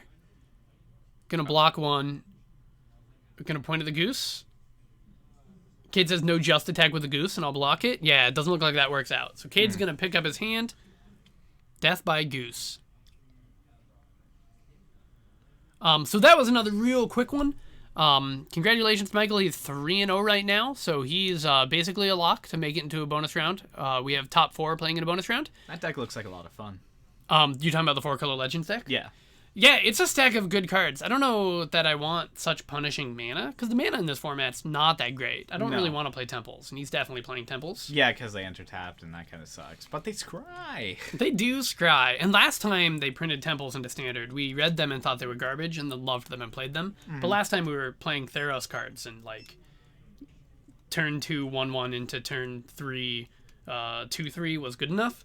So that is not good enough here. It is not good enough here. I know we said this last round and it wasn't true last round, but we're going to go forage and see if we've got a group that can come play their 3rd game in front of the camera for round 3 so that we don't have quite the same long break that we had before. But before we do that, I want to take a chance to thank another one of our sponsors. I'm talking about Tabletop. These guys are out of Seattle. One of our buddies' graphic designs for them. They make board game apparel, they make sweatshirts, they make t-shirts. I've got a Tabletop sweatshirt. I'm not wearing it right now. Probably should have been, but I didn't realize I was going to be on here. They're great. Check them out at tabletop.com. They'll have sick references to your favorite games. They'll have archaic and dramatic reimaginings of art that you'll recognize if you're a part of the hobby. And if you're not a part of the hobby, I'm not quite sure why you're here. So really check them out. They're your destination for board game apparel. And with that, we're going to listen to probably 2 songs of Capacity and then hopefully get another game on here. Thanks, guys, for watching, and don't go anywhere.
All right, guys. This time we did not trick you. This is still round 3. This is Caleb and Taylor. They're playing their game 3. We moved them over here so that we could have something on camera for you. We saw Caleb in round 2, and I was very excited for his deck. And then Cade punched him in the teeth a little too quickly for us to see what it does. But this is the Mardu Enchantments deck. So this deck is playing Merriment's Outlaw's Merriment, which is a card that I'm so excited for. It's the bad Assemble the Legion. But this is a 4-mana enchantment that at the beginning of each of your upkeeps, you roll a dice and randomly create one of 3 tokens, and all the tokens are decent and they all have haste. It's like a 1-2 that pings something. It's a 1-1 that pings something, or a 2-1 with haste and lifelink, or a 3-1 with haste. And then most of Caleb's stuff is like removal spells, Conclave Tribunals, and the 3-mana one from War of the Spark that scries. Taylor is playing the mono black sacrifice deck, so it's got Cauldron's Familiar and Witch's Oven, and then Priest for the Forgotten Gods. I didn't get to see the top end or all of the things that you sacrifice, so I'll be interested in seeing the meat of the deck. God, I love meat. I love meat, and Cauldron Familiar is excellent meat. I've never had cat. Well, I have a feeling that Taylor is going to be eating plenty of it to make 3 life today. But the Cauldron Familiar, Witch's Cauldron combo, if you don't know it, Cauldron Familiar is a 1-mana 1-1, and whenever you make a food, you can return it from the from the graveyard to the battlefield. And Witch's Oven is a 1-mana artifact with tap, sacrifice a creature, make a food. If that creature's power is 4 or more, you make 3 food instead, or something like that. But your combo is that you get to tap your Witch's Oven and sacrifice your Cauldron Familiar, and make a food and bring back your Cauldron Familiar. And the thing I somehow missed about Cauldron Familiar is that when it enters the battlefield, your opponent loses a life and you gain a life. So the whole time you're doing this, not only are you making food, but you're chipping away at your opponent's life total.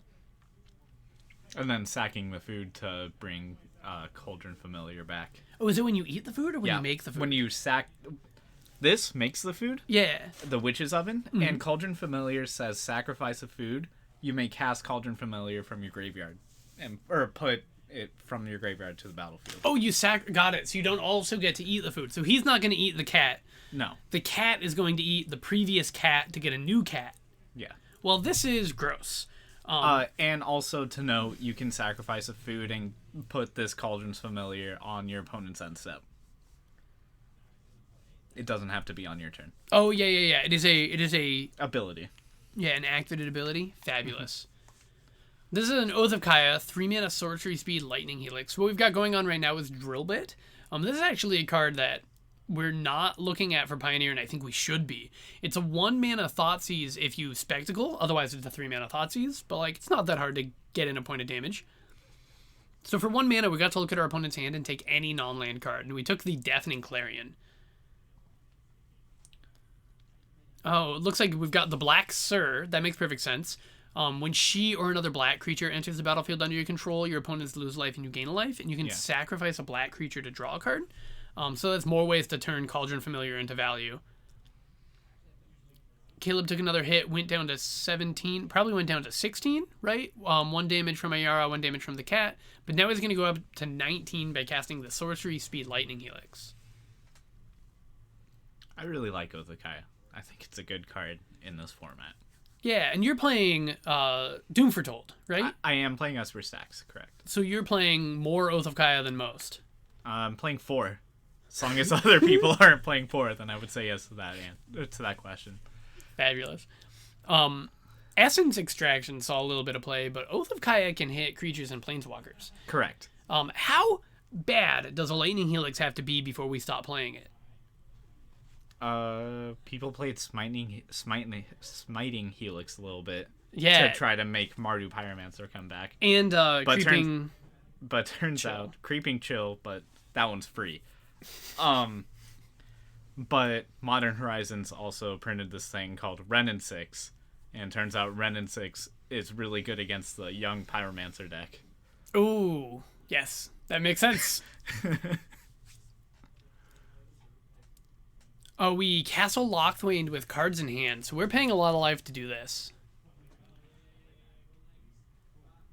Castle Lochthwain is 3 mana and tap, draw a card, then lose life equal to the number of cards in your hand, although it looks like it was only 3 life.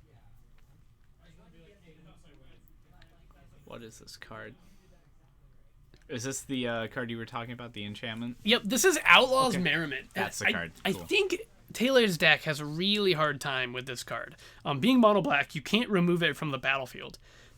And you can trade with the creatures, but you'll never get ahead of it. I say that, and then he's going to play something that makes trading favorable, so who knows what I'm saying. That is a Midnight Reaper, so that's a 3-mana 3/2 that whenever a creature he controls dies, he will lose life and draw a card. I believe it says non-token on it, but I could be wrong on that. That makes sense. But see, Caleb's Merriment already entered the battlefield, created a 1/1 that pinged that cat. So Taylor should be going to 19 and drawing a card? He should be staying at the same... Oh, no, it's when it ETBs. Yeah, he should be going to 19 and drawing a card. But maybe we're missing that? And then that's an Ethereal Absolution? It looks like we were fixing that. That makes sense. Yeah. So cats can still enter the battlefield, but they will not block anymore because this Ethereal Absolution gives all of Taylor's creatures -1/-1 and Caleb's creatures +1/+1. And Taylor will no longer be able to sacrifice cat to the Witch's Oven, like in an in response moment or anything. As soon as Cauldron's Familiar will hit the battlefield, it will die. Similarly, this Orzhov Enforcer won't ever get a 2-for-1 because the spirit it makes will immediately die. What does Taylor have that can get us out of this? Oh, another activation of Castle Lochthwain, taking 4 more damage, I believe, going down to 15.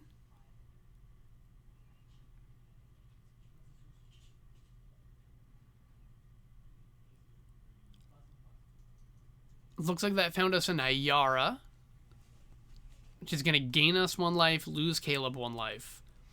But this Outlaw's Merriment, every turn it's going to make a creature that can crash in. This deck looks neat. The Mardu Enchantments? Yeah. Or the... Right? It's a...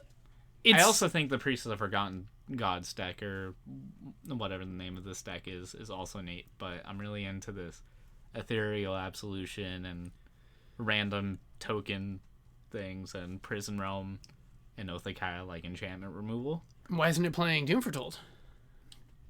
Because Doom Foretold says non-token, non-land permanent. And so you'd be losing your permanents to matter and giving Yeah. your opponent their stuff back? Womp. Yeah. And so you're not utilizing your enchantments or artifacts or anything like that in the way Esper Stacks does. And so you don't mind putting your stuff in the graveyard. Or in this deck you do mind, but in Esper Stacks you don't, because you cast Dance of the Manse and then they become 4/4s. And you play permanents that don't matter. Yeah, like In Guild the- Globe and Golden Egg. So there's a second Outlaw's Merriment. So next turn we're going to make a minimum of 4 power and up to 8 power. It's all going to have haste. Some of it might have lifelink. Oh, and those pingers are even 1/2s. So now they're 2/3s with the help of Outlaw's Merriment. Or sorry, with the help of Ethereal Absolution. Mm-hmm.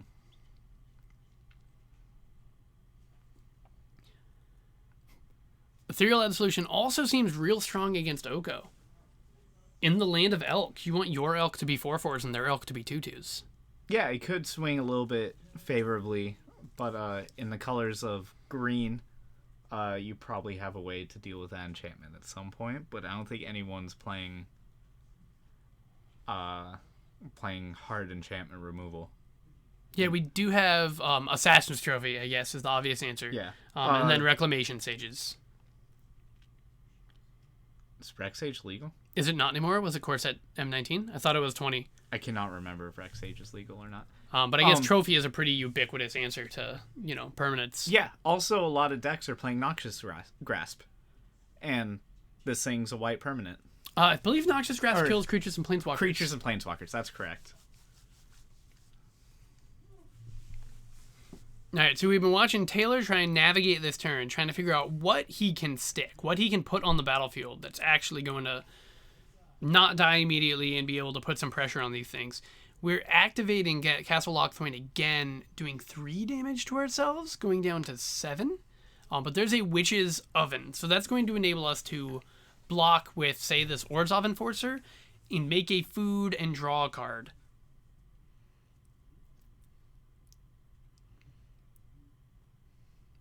I don't think that's good enough to beat this board. It doesn't feel that way. Let's see what these 2 triggers on Outlaw's Merriment do. That looks like the 1/2 that pings something. Caleb's surveying the board, trying to figure out what he's going to ping. And that's another 2/1... Oh, that just says haste, so that's another 3/1 with haste, it looks like. And trample.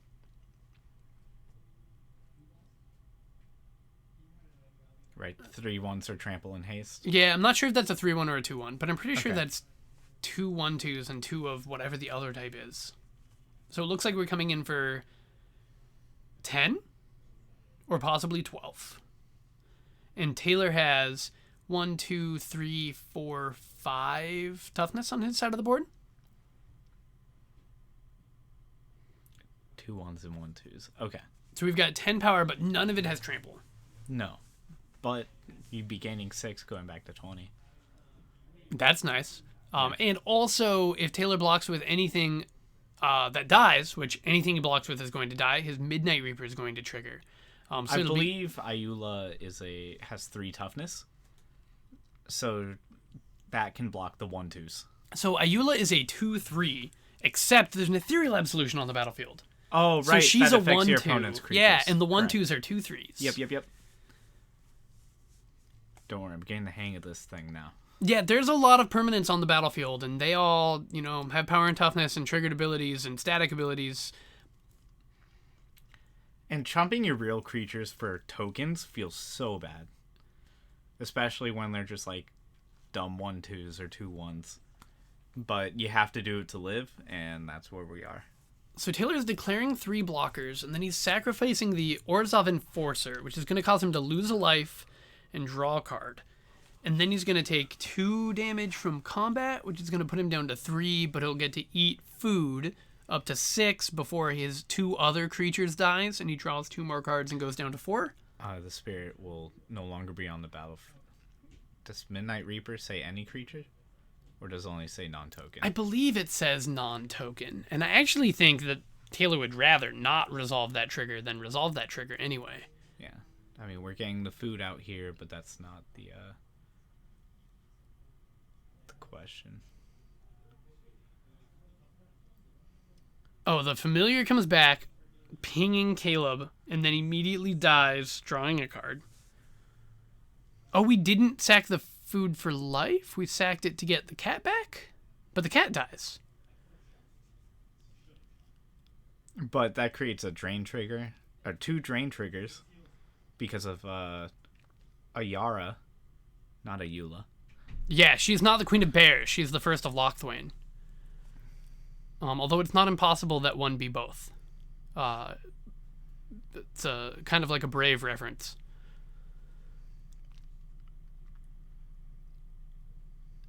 So now 2 damage is getting through, getting Taylor down to 5.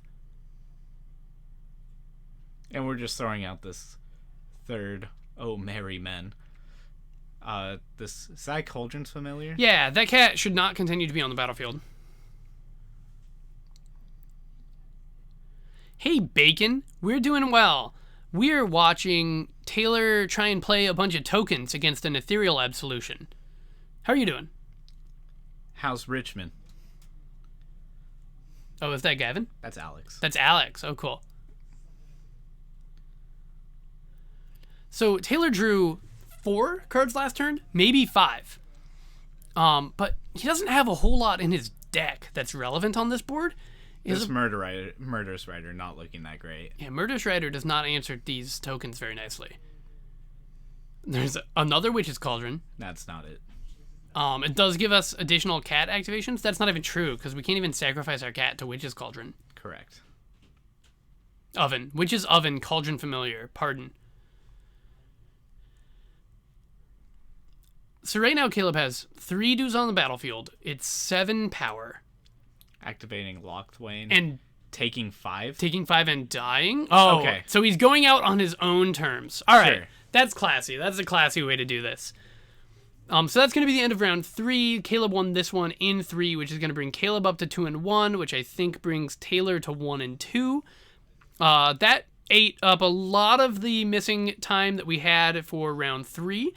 So it shouldn't take us too long to get the last round, round 4, up for you. I think we're going to tell you guys a little bit about us in this window. I know we did this before, but we're Paradise Games. We play Modern every Monday. We play Standard every Friday. Although next Friday and the following Friday, you should join us for Pioneer. We're going to give that one a shot, see how that works out for us. If you're watching this live, thank you so much. We love you. We're going to post these guys on YouTube. The channel name is Paradise Games. If you're watching this on YouTube, again, thank you guys so much. We love your support. Watch us live. We do this at twitch.tv/Paradise Games. Looks like the players are talking about adding Massacre Girl to Taylor's Mono Black deck. Massacre Girl looked real good at the Mythic Championship today. Cleans up Elk, kills Gilded Goose, and then it's a 4/4 with Menace. So it can't be blocked by one Elk, both because it's a 4/4 and because it has Menace. Although it does just get Elked. So I might need to watch some of that coverage again and figure out how that card really did its job. But it definitely is going to give the big, slow decks a chance to turn the corner against the faster decks, the Gruul aggro decks. I'm not sure where they came down on adding Massacre Girl. She was one of my favorite cards in the format pre-rotation. I think the card's sweet. But I don't know. I don't know this format enough, to be honest, to know if it's good and at the moment. We haven't seen enough of this mono black deck, really. But Ethereal Absolution looks like it stops this deck heavily in its track. along with like some backup. But it could be good. I mean, there's token decks out there like without Ethereal Absolution. Like Outlaws Merriment just gets their tokens back. Maybe other mono black decks get hosed by it, like when they play Order of Midnight, Gutter Bones. Might just be a clean, good board wipe. If you do decide that you want to play Massacre Girl in this format, the trick is that you need to kill the 1 toughness creature, because this format is going to have 2 toughness and 3 toughness creatures. A lot of 3 toughness creatures. A lot of 3 toughness creatures. And you do have to start the chain, and you usually have to start the chain yourself, which Cauldron Familiar does an excellent job of. Correct. But once you get through that 1, although it's very often the case that everything will die. Except for Massacre Girl. Except for Massacre Girl. And then she's an elk. And then she's an elk, and that elk will pressure their Oko. So we're there. We're doing it. we're doing the elk thing. It won't kill their Oko, because elk can never kill Oko, but it will pressure their Oko. All right, so we only have a couple more minutes before the end of round 3, so we'll be back real quick. We're going to leave you with Hot Damn Scandal. Be back in 4 or 5 minutes. Don't go anywhere. Thanks, guys. Thank you.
The bottom fell out of the clouds today, and the rain came down like a mirror.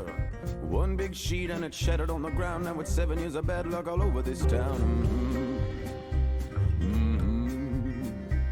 It's collection time on all of your debts, and you can't get by just talking. Your smile don't work, and your car don't start, and your doors ain't keeping you alone. No, not even if you lock 'em. No, not even if you lock 'em.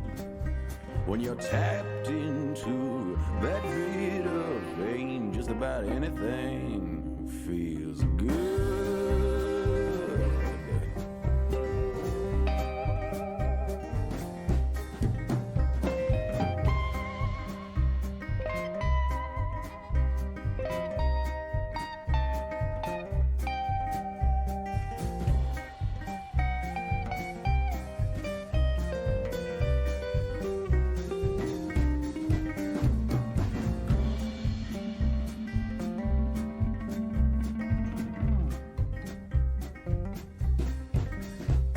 The sun tried shining on a lost boy's eyes. They reflected oh so pretty, but it's cold behind them golden shores, and the sweet light wasn't nothing more than their own damn wishing, 'cause they just don't listen. Now wish on your candles, pray to your God, cry for your mama, put $1 on the bar. It feels like breathing, but the only good feeling ain't a gamble is a sin. So I think I'll play it safe and get a gin. I'll take the devil for a spin.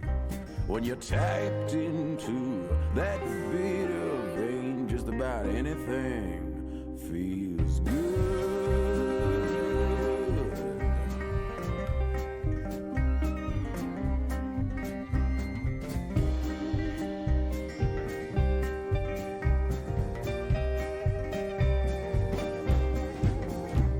For some the morning brings another day, but all it does for me is shine an ugly light around in the room that I've been hiding in. Now I take the easy way, yeah, that gets harder every day. But I ain't here to fix myself, I'm just trying to blind these eyes from hell.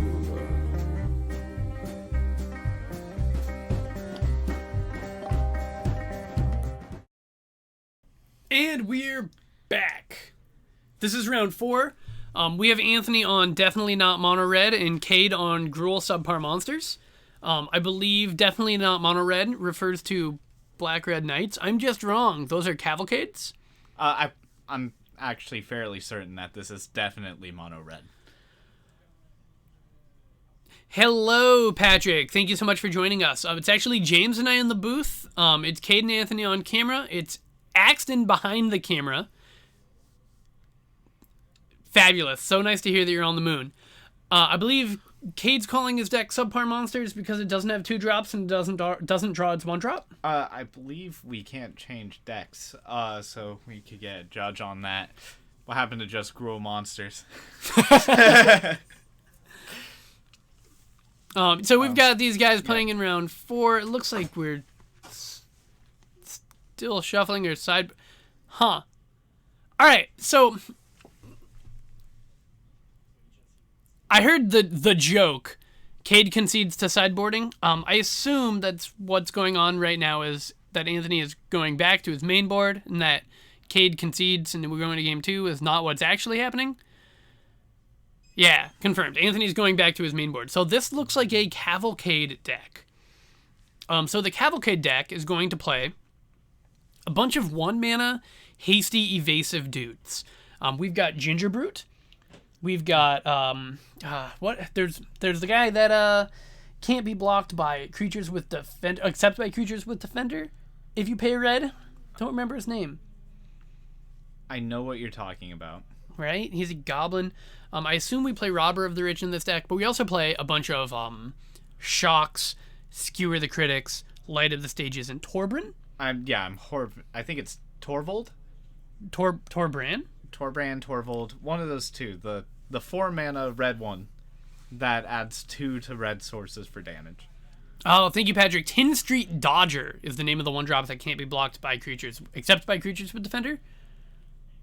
Or not, yeah, can't be blocked except by creature with defender. So Torbran makes all of your 1-drops except Gingerbrute hit for 3. It makes your Shock hit for 4. It makes your Skewer the Critic hits for 5. Cavalcade of Calamity is a 2-mana enchantment in this format that says whenever you attack with a creature with power 1 or less, Cavalcade of Calamity deals 1 damage to defending player. Torbran says, oh, that's actually 3 damage to defending player. And then the last little piece of the combo is Chandra Spitfire. This is a 3-mana 1/3 elemental with flying that says whenever your opponent takes non-combat damage, Chandra Spitfire gets +3/+0 until end of turn.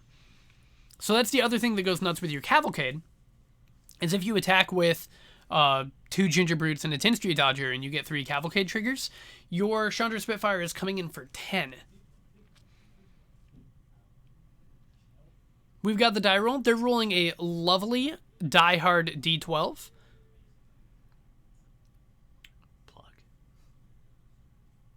Let's see, they're drawing the hands. Didn't see the numbers on those dice.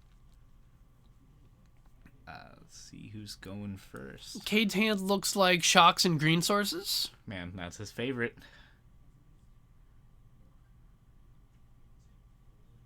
Oh, good old respect fist bump. Cade looks like he's on the play. They're both keeping 7. Cade no 1 drop. But he does have a red source. And this is a Tin Street Dodger. So that's going to get in for 1.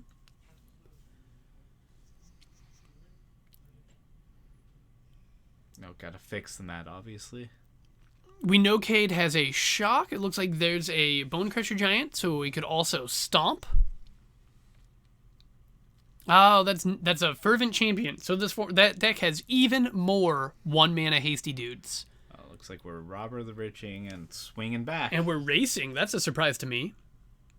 Hopefully we have good 3 and 4 drops in our hand. What did he get? Did he get a... I think that's an Electrostatic Field? Maybe. That looks... I believe that. Yeah. Electrostatic Field's a 0/4 that pings a player whenever you cast an instant or sorcery. Anthony also has a shock, so Cade keeping his Robber the Rich back wouldn't have helped out. So now Anthony's getting in for 2, putting Cade down to 18. We're at 18 all. Now, if Cade has another red source, he has the opportunity to shock and stomp, but he doesn't. What's this green spell in his hand?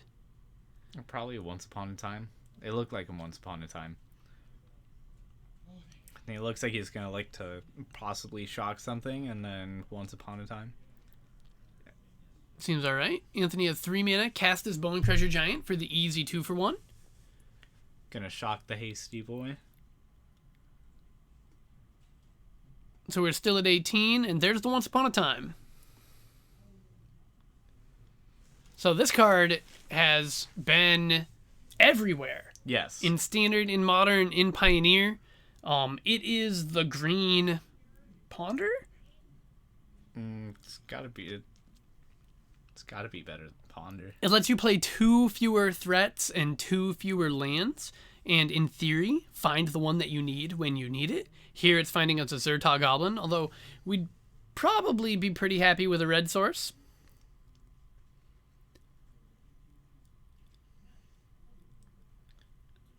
But the Zertog Goblin is going to be able to come down and be a 3/3. Looks like, did he just shock a Stomping Ground? He did. So he's at 16. That Zertog Goblin's a 3/3, which is going to match up with that Bone Crusher Giant. And just in case Anthony has a Lightning Strike for the first one, here's the second one. Torbran has 4 mana. Anthony has 4 mana and slams the Torbran. Torbran has 4 mana and gets slammed by Anthony.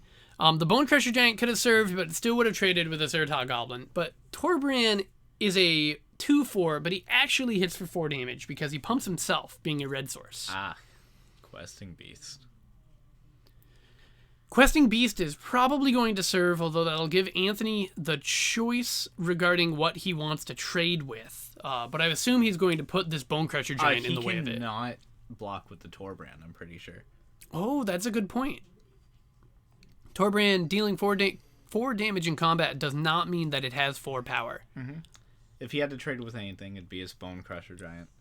Which is what I would elect to trade anyway, because Torbran is a huge key piece in this deck. And then what does Anthony have going on? I see a shock in there. Yeah, we're going to throw this Bone Crusher. These are going to go away. There's some world in which Anthony untaps and throws a flurry of burn spells and ends the game. But that looks like a Runaway Steamkin and a Fervent Champion. Oh, it looks like Cade has a Skargan Hellkite in his hand. Oh, that is not. That is a Chandra. So Chandra ticks zeros to exile the top card of their library and let you cast them. And then if it loses loyalty, it deals that much damage to a player. Let's see. Oh, it's +1 exile the top card.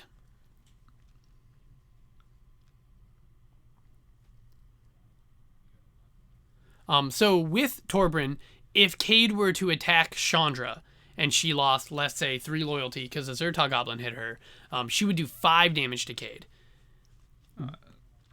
The shock deals 4 damage, killing the Zertog Goblin, and then the Torbran deals 4 damage, putting Cade down to 12.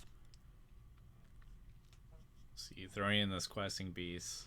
Ooh, is Questing Beast's trigger optional? It must be. It's actually interesting whether or not you even want to resolve it. Yeah. Gang dealt 6.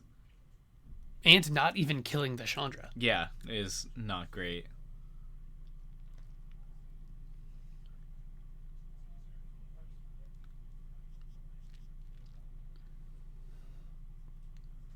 Cade is going to attack for 7.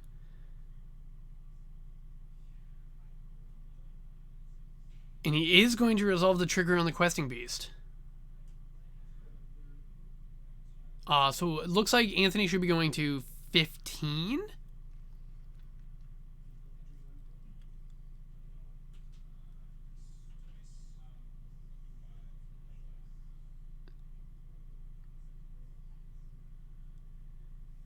Well, I don't think we're in a... 3 from Goblin, 4 from Questing Beast, put him to 11. We're going to show a light up the stage on top of our library, so then we're going to shock Cade. Oh, we don't have a shock. We have a Scorching Dragonfire. Scorching Dragonfire will kill Questing Beast. I think that's what that is. Must be. Questing Beast died, and then we're going to have lethal in combat. Cade's seen enough, so we're going to go to game 2. Really got to fix that overlay. But let's talk about what Anthony has going on here. It doesn't actually look like we saved Anthony's sideboard. I think we're still seeing the 4-color Kethis sideboard. So let's go ahead and talk about Cade's instead. We've got 1 Mountain. We've got 2 Red Cap Melee. We have 2 Lava Coil. We have 2 Sundering Stroke. We've got 1 Finale of Promise. We've got 3 Risk Factor. We've got 1 Electrostatic Field. We've got 1 Tybalt Rakish Instigator and 2 Experimental Frenzy. I think that's the mono red sideboard. That is not the Cade sideboard. Because Cade's sideboard had Lava Coils as well, but also Shifting Ceratops, notably. Yeah. So let's talk about this mono red sideboard. Red Cap Melees, Lava Coils, Sundering Strokes, Finale of Promise, Risk Factor, Electrostatic Field, Tybalt, and Experimental Frenzy. Again, I'm reasonably leaning into Lava Coils. Kill the big creatures, but I'm not even sure if they're necessary. But you won't always have Torbran on the field to utilize shocks as basically Lava Coils. So maybe it's right to bring in a couple of those. Red Cap Melee can kill Hellkites, which Anthony did not see that game. And it also kills Zertog Goblins and Gruul Spellbreakers and Gruul Spellbreakers. It also, for 1 mana, kills a Questing Beast, although it does cost 1 mana. It does cost a land every turn for the rest of the game. Sundering Stroke is probably not where you want to be. I assume we have that for Assassin's Trophy matchups, where our opponent's going to help us get to 7. Yeah. Although Runaway Steamkin goes a long way towards casting Sundering Stroke. It does make a lot of mana. But we're probably not going to go too deep. Cade's not bringing in that much removal, so we don't need to go into our Experimental Frenzy line. He probably doesn't have a whole lot of life gain, so we're probably not bringing in the Rakdos. And then for Cade, Again, we've got 1 Shifting Ceratops, 1 Evercleave, 2 Claim the Firstborn, 2 Sorceress Spyglass, 3 Lava Coil, 3 Veil of Summer, and 3 Cindervines. What's good here? Veil of Summer, or Lava Coil? Maybe? Maybe. It's not a premium removal spell. Like, if you had Shocks in your sideboard, you'd want to bring them in. If you had Red Cat melees, you'd definitely want to bring them in. But there's a real chance you still want to increase your removal count. I don't think he'll bring it in, but if there's a possibility that Cade could be extremely scared of Experimental Frenzy, he could put in Cindervines. But I don't believe that's where he wants to be. Ooh, Cindervines is also real good with Torbran. Why aren't we doing that? Because you'd have to play green. Yeah, but cast a non-creature spell bolt ya? Alright, fine. I'll worry about that in Pioneer. Yeah. That's, yeah. I don't know. Cindervines with Torbran, I don't think it's where we want to be. So I'm hearing that Cade is bringing in 3 Lava Coil and 1 Evercleave and taking out 4 Shock. Taking out 4 Shock is a real surprise to me. It doesn't kill Torbran and it doesn't kill Chandra Spitfire, but those cards get a lot worse if your opponent doesn't have all the pesky 1/1s, and Shock is really good at taking out the pesky 1/1s. Yeah, I would definitely keep in Shock this time. Was not a fan of him keeping in Shock for the last match. But now I would like to see those stick. Maybe bringing in a couple Lava Coils, take out something bad. I'm also intrigued by this Something Embercleave. subpar. Embercleave is real good at winning you combat steps, and it's real good at closing out a game quickly before your opponent rafts you. I'm curious to see what made Cade think he wants to bring it in this matchup. You're often blocking, so you're not swinging with a whole bunch of boys. I guess by the time you're ready to swing in with a whole bunch of boys, you're threatening lethal. Putting this on a questing beast, that can be real impressive. Maybe something smaller like a Zertog Goblin. Just to get that over the edge damage. Like if your opponent has a bunch of 2/1s and whatnot, which this deck could have a bunch of things that are less than 2 power. This goes over that with the trample aspect and the double strike, and Questing Beast already goes over that with its passive ability. And if you ever get to cast an Embercleave during combat in response to a removal spell targeting one of your creatures, you'll feel like the smartest player in the room. There is 3 of them in there. That's true. We know Cade's got Axton beat, so now it's just a matter of how he competes with Anthony. This mono red menace. I don't think I've seen him play another deck.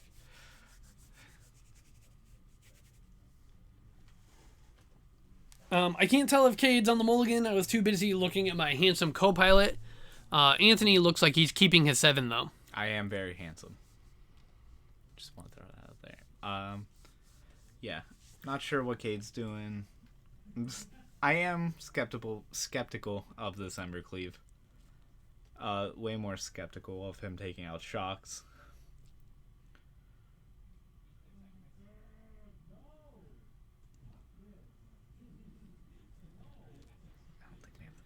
It looks like Cade didn't like his 6 either and is going to 5.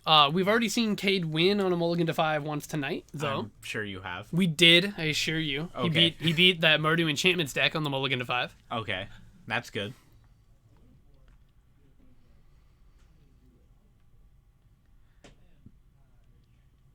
All right, lands and spells. Red sources. We got a red source. We got a Zertog Goblin. Do we have a shot? Oh, we sideboard all the Shocks out. We got a Robber the Rich. I'm not sure there's a second land here, but I think we have to keep this hand. You go into 4. Oh, there is a second. We got a Stomach Ground and a Forest. And a Zertog Goblin, and if that's a Bone Crusher Giant, then this is a solid start. This might be his best hand yet. And a Robber. Yeah, guess who we have fewer cards in hand then? I don't think it matters. You got me. A Shock cleans that up nicely. Now Anthony plays his Robber, but the old mulligan to 5 strikes again. You ever been metagame so hard in your life? I have. I played Green Black Delirium in Standard when Fevered Visions was one of the other decks in the format. And you could only ever win that matchup by mulliganing your 7 and hoping you had a good 6. Because no good 7 was going to win that matchup. Domri's Ambush on the onto the Robber of the Rich. Now, Domri's Ambush does not fight. I've been tricked by that before. It deals damage. Punches. Yep.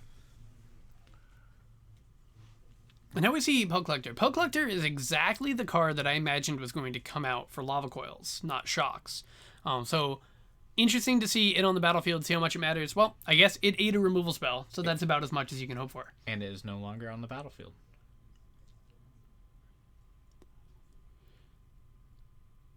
Keeping in Domri's Ambush against the mono red deck is bold, because you know your opponent has so much instant speed removal, but Cade found an opportunity to resolve it when Anthony had tapped all his mana. Looks like we're celebrating the Zertog Goblin. I think we're Hellbent. 1, 2, 3, 4, 5, 6, 7, 8 cards have been played. Yeah. So Cade is living off the top. So yeah, if you find a 3/3 off the top of your library, you're much happier than if you find a... He had this in his opener, correct? I think so, but I can't really tell that and like Domri's Ambush apart. Anthony's got this electrostatic field, which again I can't quite tell that apart from Runaway Steamkin. That's a Runaway Steamkin. That's a Runaway Steamkin. I like that even better. He does have an electrostatic field in the front of his hand and a Steamkin in the back. Oh, we're just slamming this questing beast. Easy game. So we're going to crash in for 7. There's no way Anthony blocks. Well, I mean, I guess Anthony could... I was going to say he could shock the Questing Beast and then block the Questing Beast, but that's just not true. It's not true.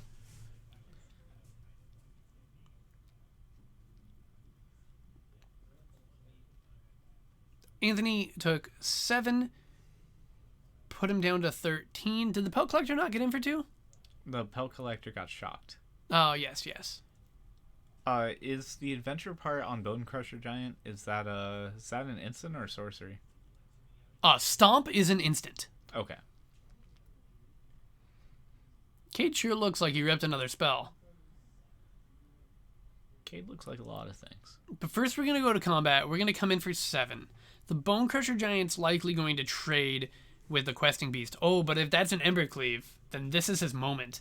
This is the time to prove us wrong. He's showing it to the camera, but not the camera that we're looking at. Yeah. It is not an Embercleave. It is a Zertog Goblin.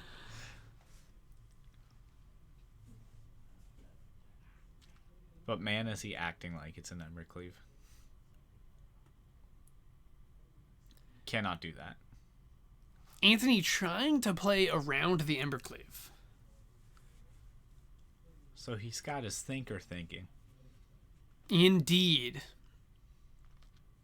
But now that he realizes that's not an option, he'll trade the Bone Crusher with the Zertog Goblin instead. I would like to trade for this Questing Beast. Yeah, but if you have the read on Embercleave, you still have to block the Questing Beast, right? You're not going to take 10. Mm-mm.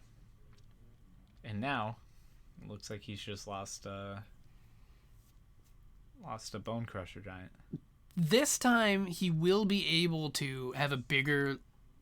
Runaway? And one fewer Questing Beast to worry about. Oh, that is exiled, good sir.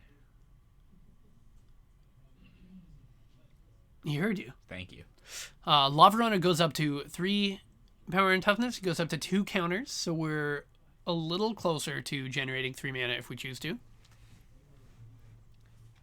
Is that an upside down land?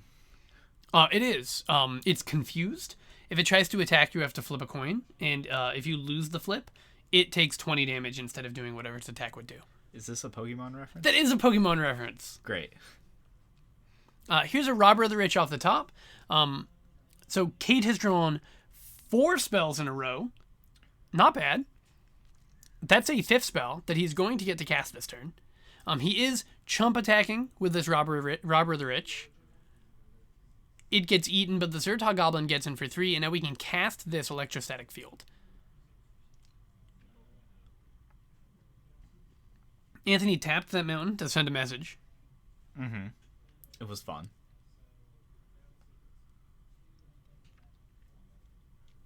Anthony's still having a lot of options. He's got, I see a Cavalcade, I see a Skewer, but we can't just get in with the Lava Runner to cast this Skewer for cheap. But if This is a runaway Steamkin. He does have a Cavalcade. It's in his hand. Oh, you keep saying Lava Runner. I keep saying Lava Runner? Yep. What's a runaway Steamkin? It's a runaway Steamkin. Thank you so much for your help. You're welcome. By casting this spell, he does put that third counter on it, so that he does get to crash in and the electrostatic field can't stop him, but he chooses not to. He wants to keep the 4/4 back to hold off the Zertog Goblin. Because he is at 6, and that is a relevant life total. Cade finally ripped a land, so Anthony gets a moment of reprieve.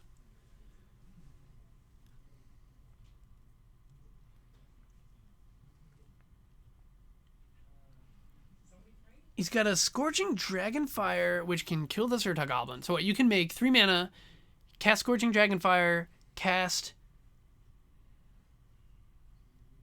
Oh, it looks like Anthony is holding up the counters on the Steamkin, so he can block a Questing Beast that would just randomly slam down. I hear you, but Yeah. I suspect that if you turned those counters into mana, you could use that mana to get those counters back. I agree with you. I'm just telling you what the people think. Yeah.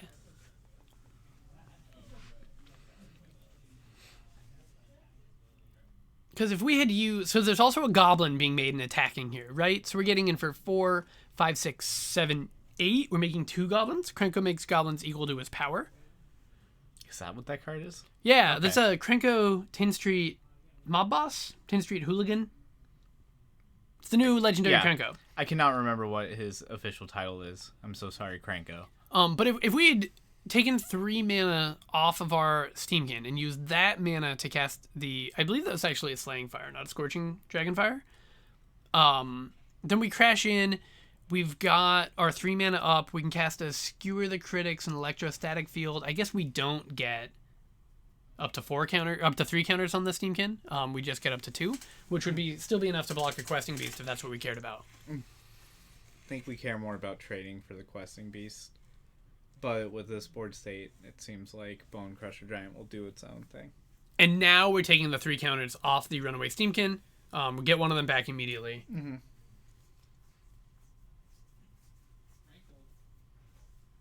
Oh, it's another spell. I think it was a Robber the Rich. It is. We probably have to serve with that. It's just going to get eaten, but it's going to find us... Ooh, a Bone Crusher Giant. So that's the interaction that I was talking about earlier. And we'll see if Cade knows it and chooses to use it. But if Cade casts this Stomp, then he controls the adventure, which means he can then cast the Bone Crusher Giant. And Steamkin's at 2. Steamkin has 1 counter on it. So we can kill his engine. I don't know Krenko's power and toughness off the top of my head. It's a 1/2, but it has a +1/+1 counter on it, so it's currently a 2/3. Okay. But also this Bone Crusher Giant already has 2 damage on it, so we can shock his Bone Crusher Giant. Anthony is pretty surprised to hear that Cade gets the adventure, but he's going to cast Stomp. Cade is going to cast Stomp, targeting Anthony, and the Electrostatic Field will trigger, bringing Anthony to 3. Yeah. So if Cade kept... Oh, no, he did not keep in shocks. So that was a fun conversation. Is that a Torbran that we slammed? If so, this Krenko is going to get in for an obscene amount of damage. That is a Torbran. So Krenko is going to trigger, going up to 3 power, making 3 more 1/1s, meaning we're attacking with 5 1/1s. But the 1/1s do not attack when they enter the battlefield. oh, okay, that's a little better. So we're only attacking with 4 guys, but they're all going to do 2 additional damage. I wonder what motivated us to not get in with this Bone Crusher Giant. I presume it was being afraid of Questing Beast. I agree, because if he does... Yeah, if he does not hold back the Bone Crusher Giant, then he's just dead to Questing Beast. But I believe if he attacks with Bone Crusher Giant, Cade's dead. Because he blocked Krenko, meaning he's going to take 5 from Steamkin plus 6 from the tokens. So that's 11, putting him down to 3. Another 5 damage would have Been nice there. Yeah. 6 damage even. Bone Crusher's a 4/3. He's a 4/3. Looks like he knows he missed lethal afterwards. Everyone's afraid of the beast. There's a Bone Crusher Giant. And a Domri's Ambush, but that's not going to get us out of this. So it looks like Anthony wins this one in 2. Yeah. Fabulous. So Cade on the Mulligan to 5 had a pretty good showing. He ripped 4 spells in a row in the mid game there. Cade kills himself by casting a Domri's Ambush, targeting my opponent's Bone Crusher Giant, whose triggered ability deals 4 damage because of Torbran. Correct. So this is the second time tonight we've seen a player choose the honorable death. Fabulous. Well, congratulations for Anthony on his win in round 4. Thank you guys so much for watching. That's going to be the end of this stream. We do play Standard on Fridays typically, but next week and the following week we're going to be playing Pioneer. So if you want to see what we have going on for that, please tune in. We start at 6:30 on the West Coast. We're going to go ahead and tell you about our buddies at Advancify. So Advancify, they're our friends here in Bellingham. They do data recovery, but they also do web design and IT. They do that remotely. So if you're not local to Bellingham, but you're looking for someone to design your website, they're happy to do that. They're excellent on WordPress. They put together a Shopify app for me to create my first storefront before I moved on to a TCG Player one. They're good at what they do. If you want to contact them, you can do that at www.advancify.me. They are part of how we're here. They helped us put this stream together, and they help pay us some money so that we can pay our guys to come do this stream and create all this content for you. So big shout out to them. Thank you so much. With that, we're going to do Hot Damn Scandal. Thanks for watching.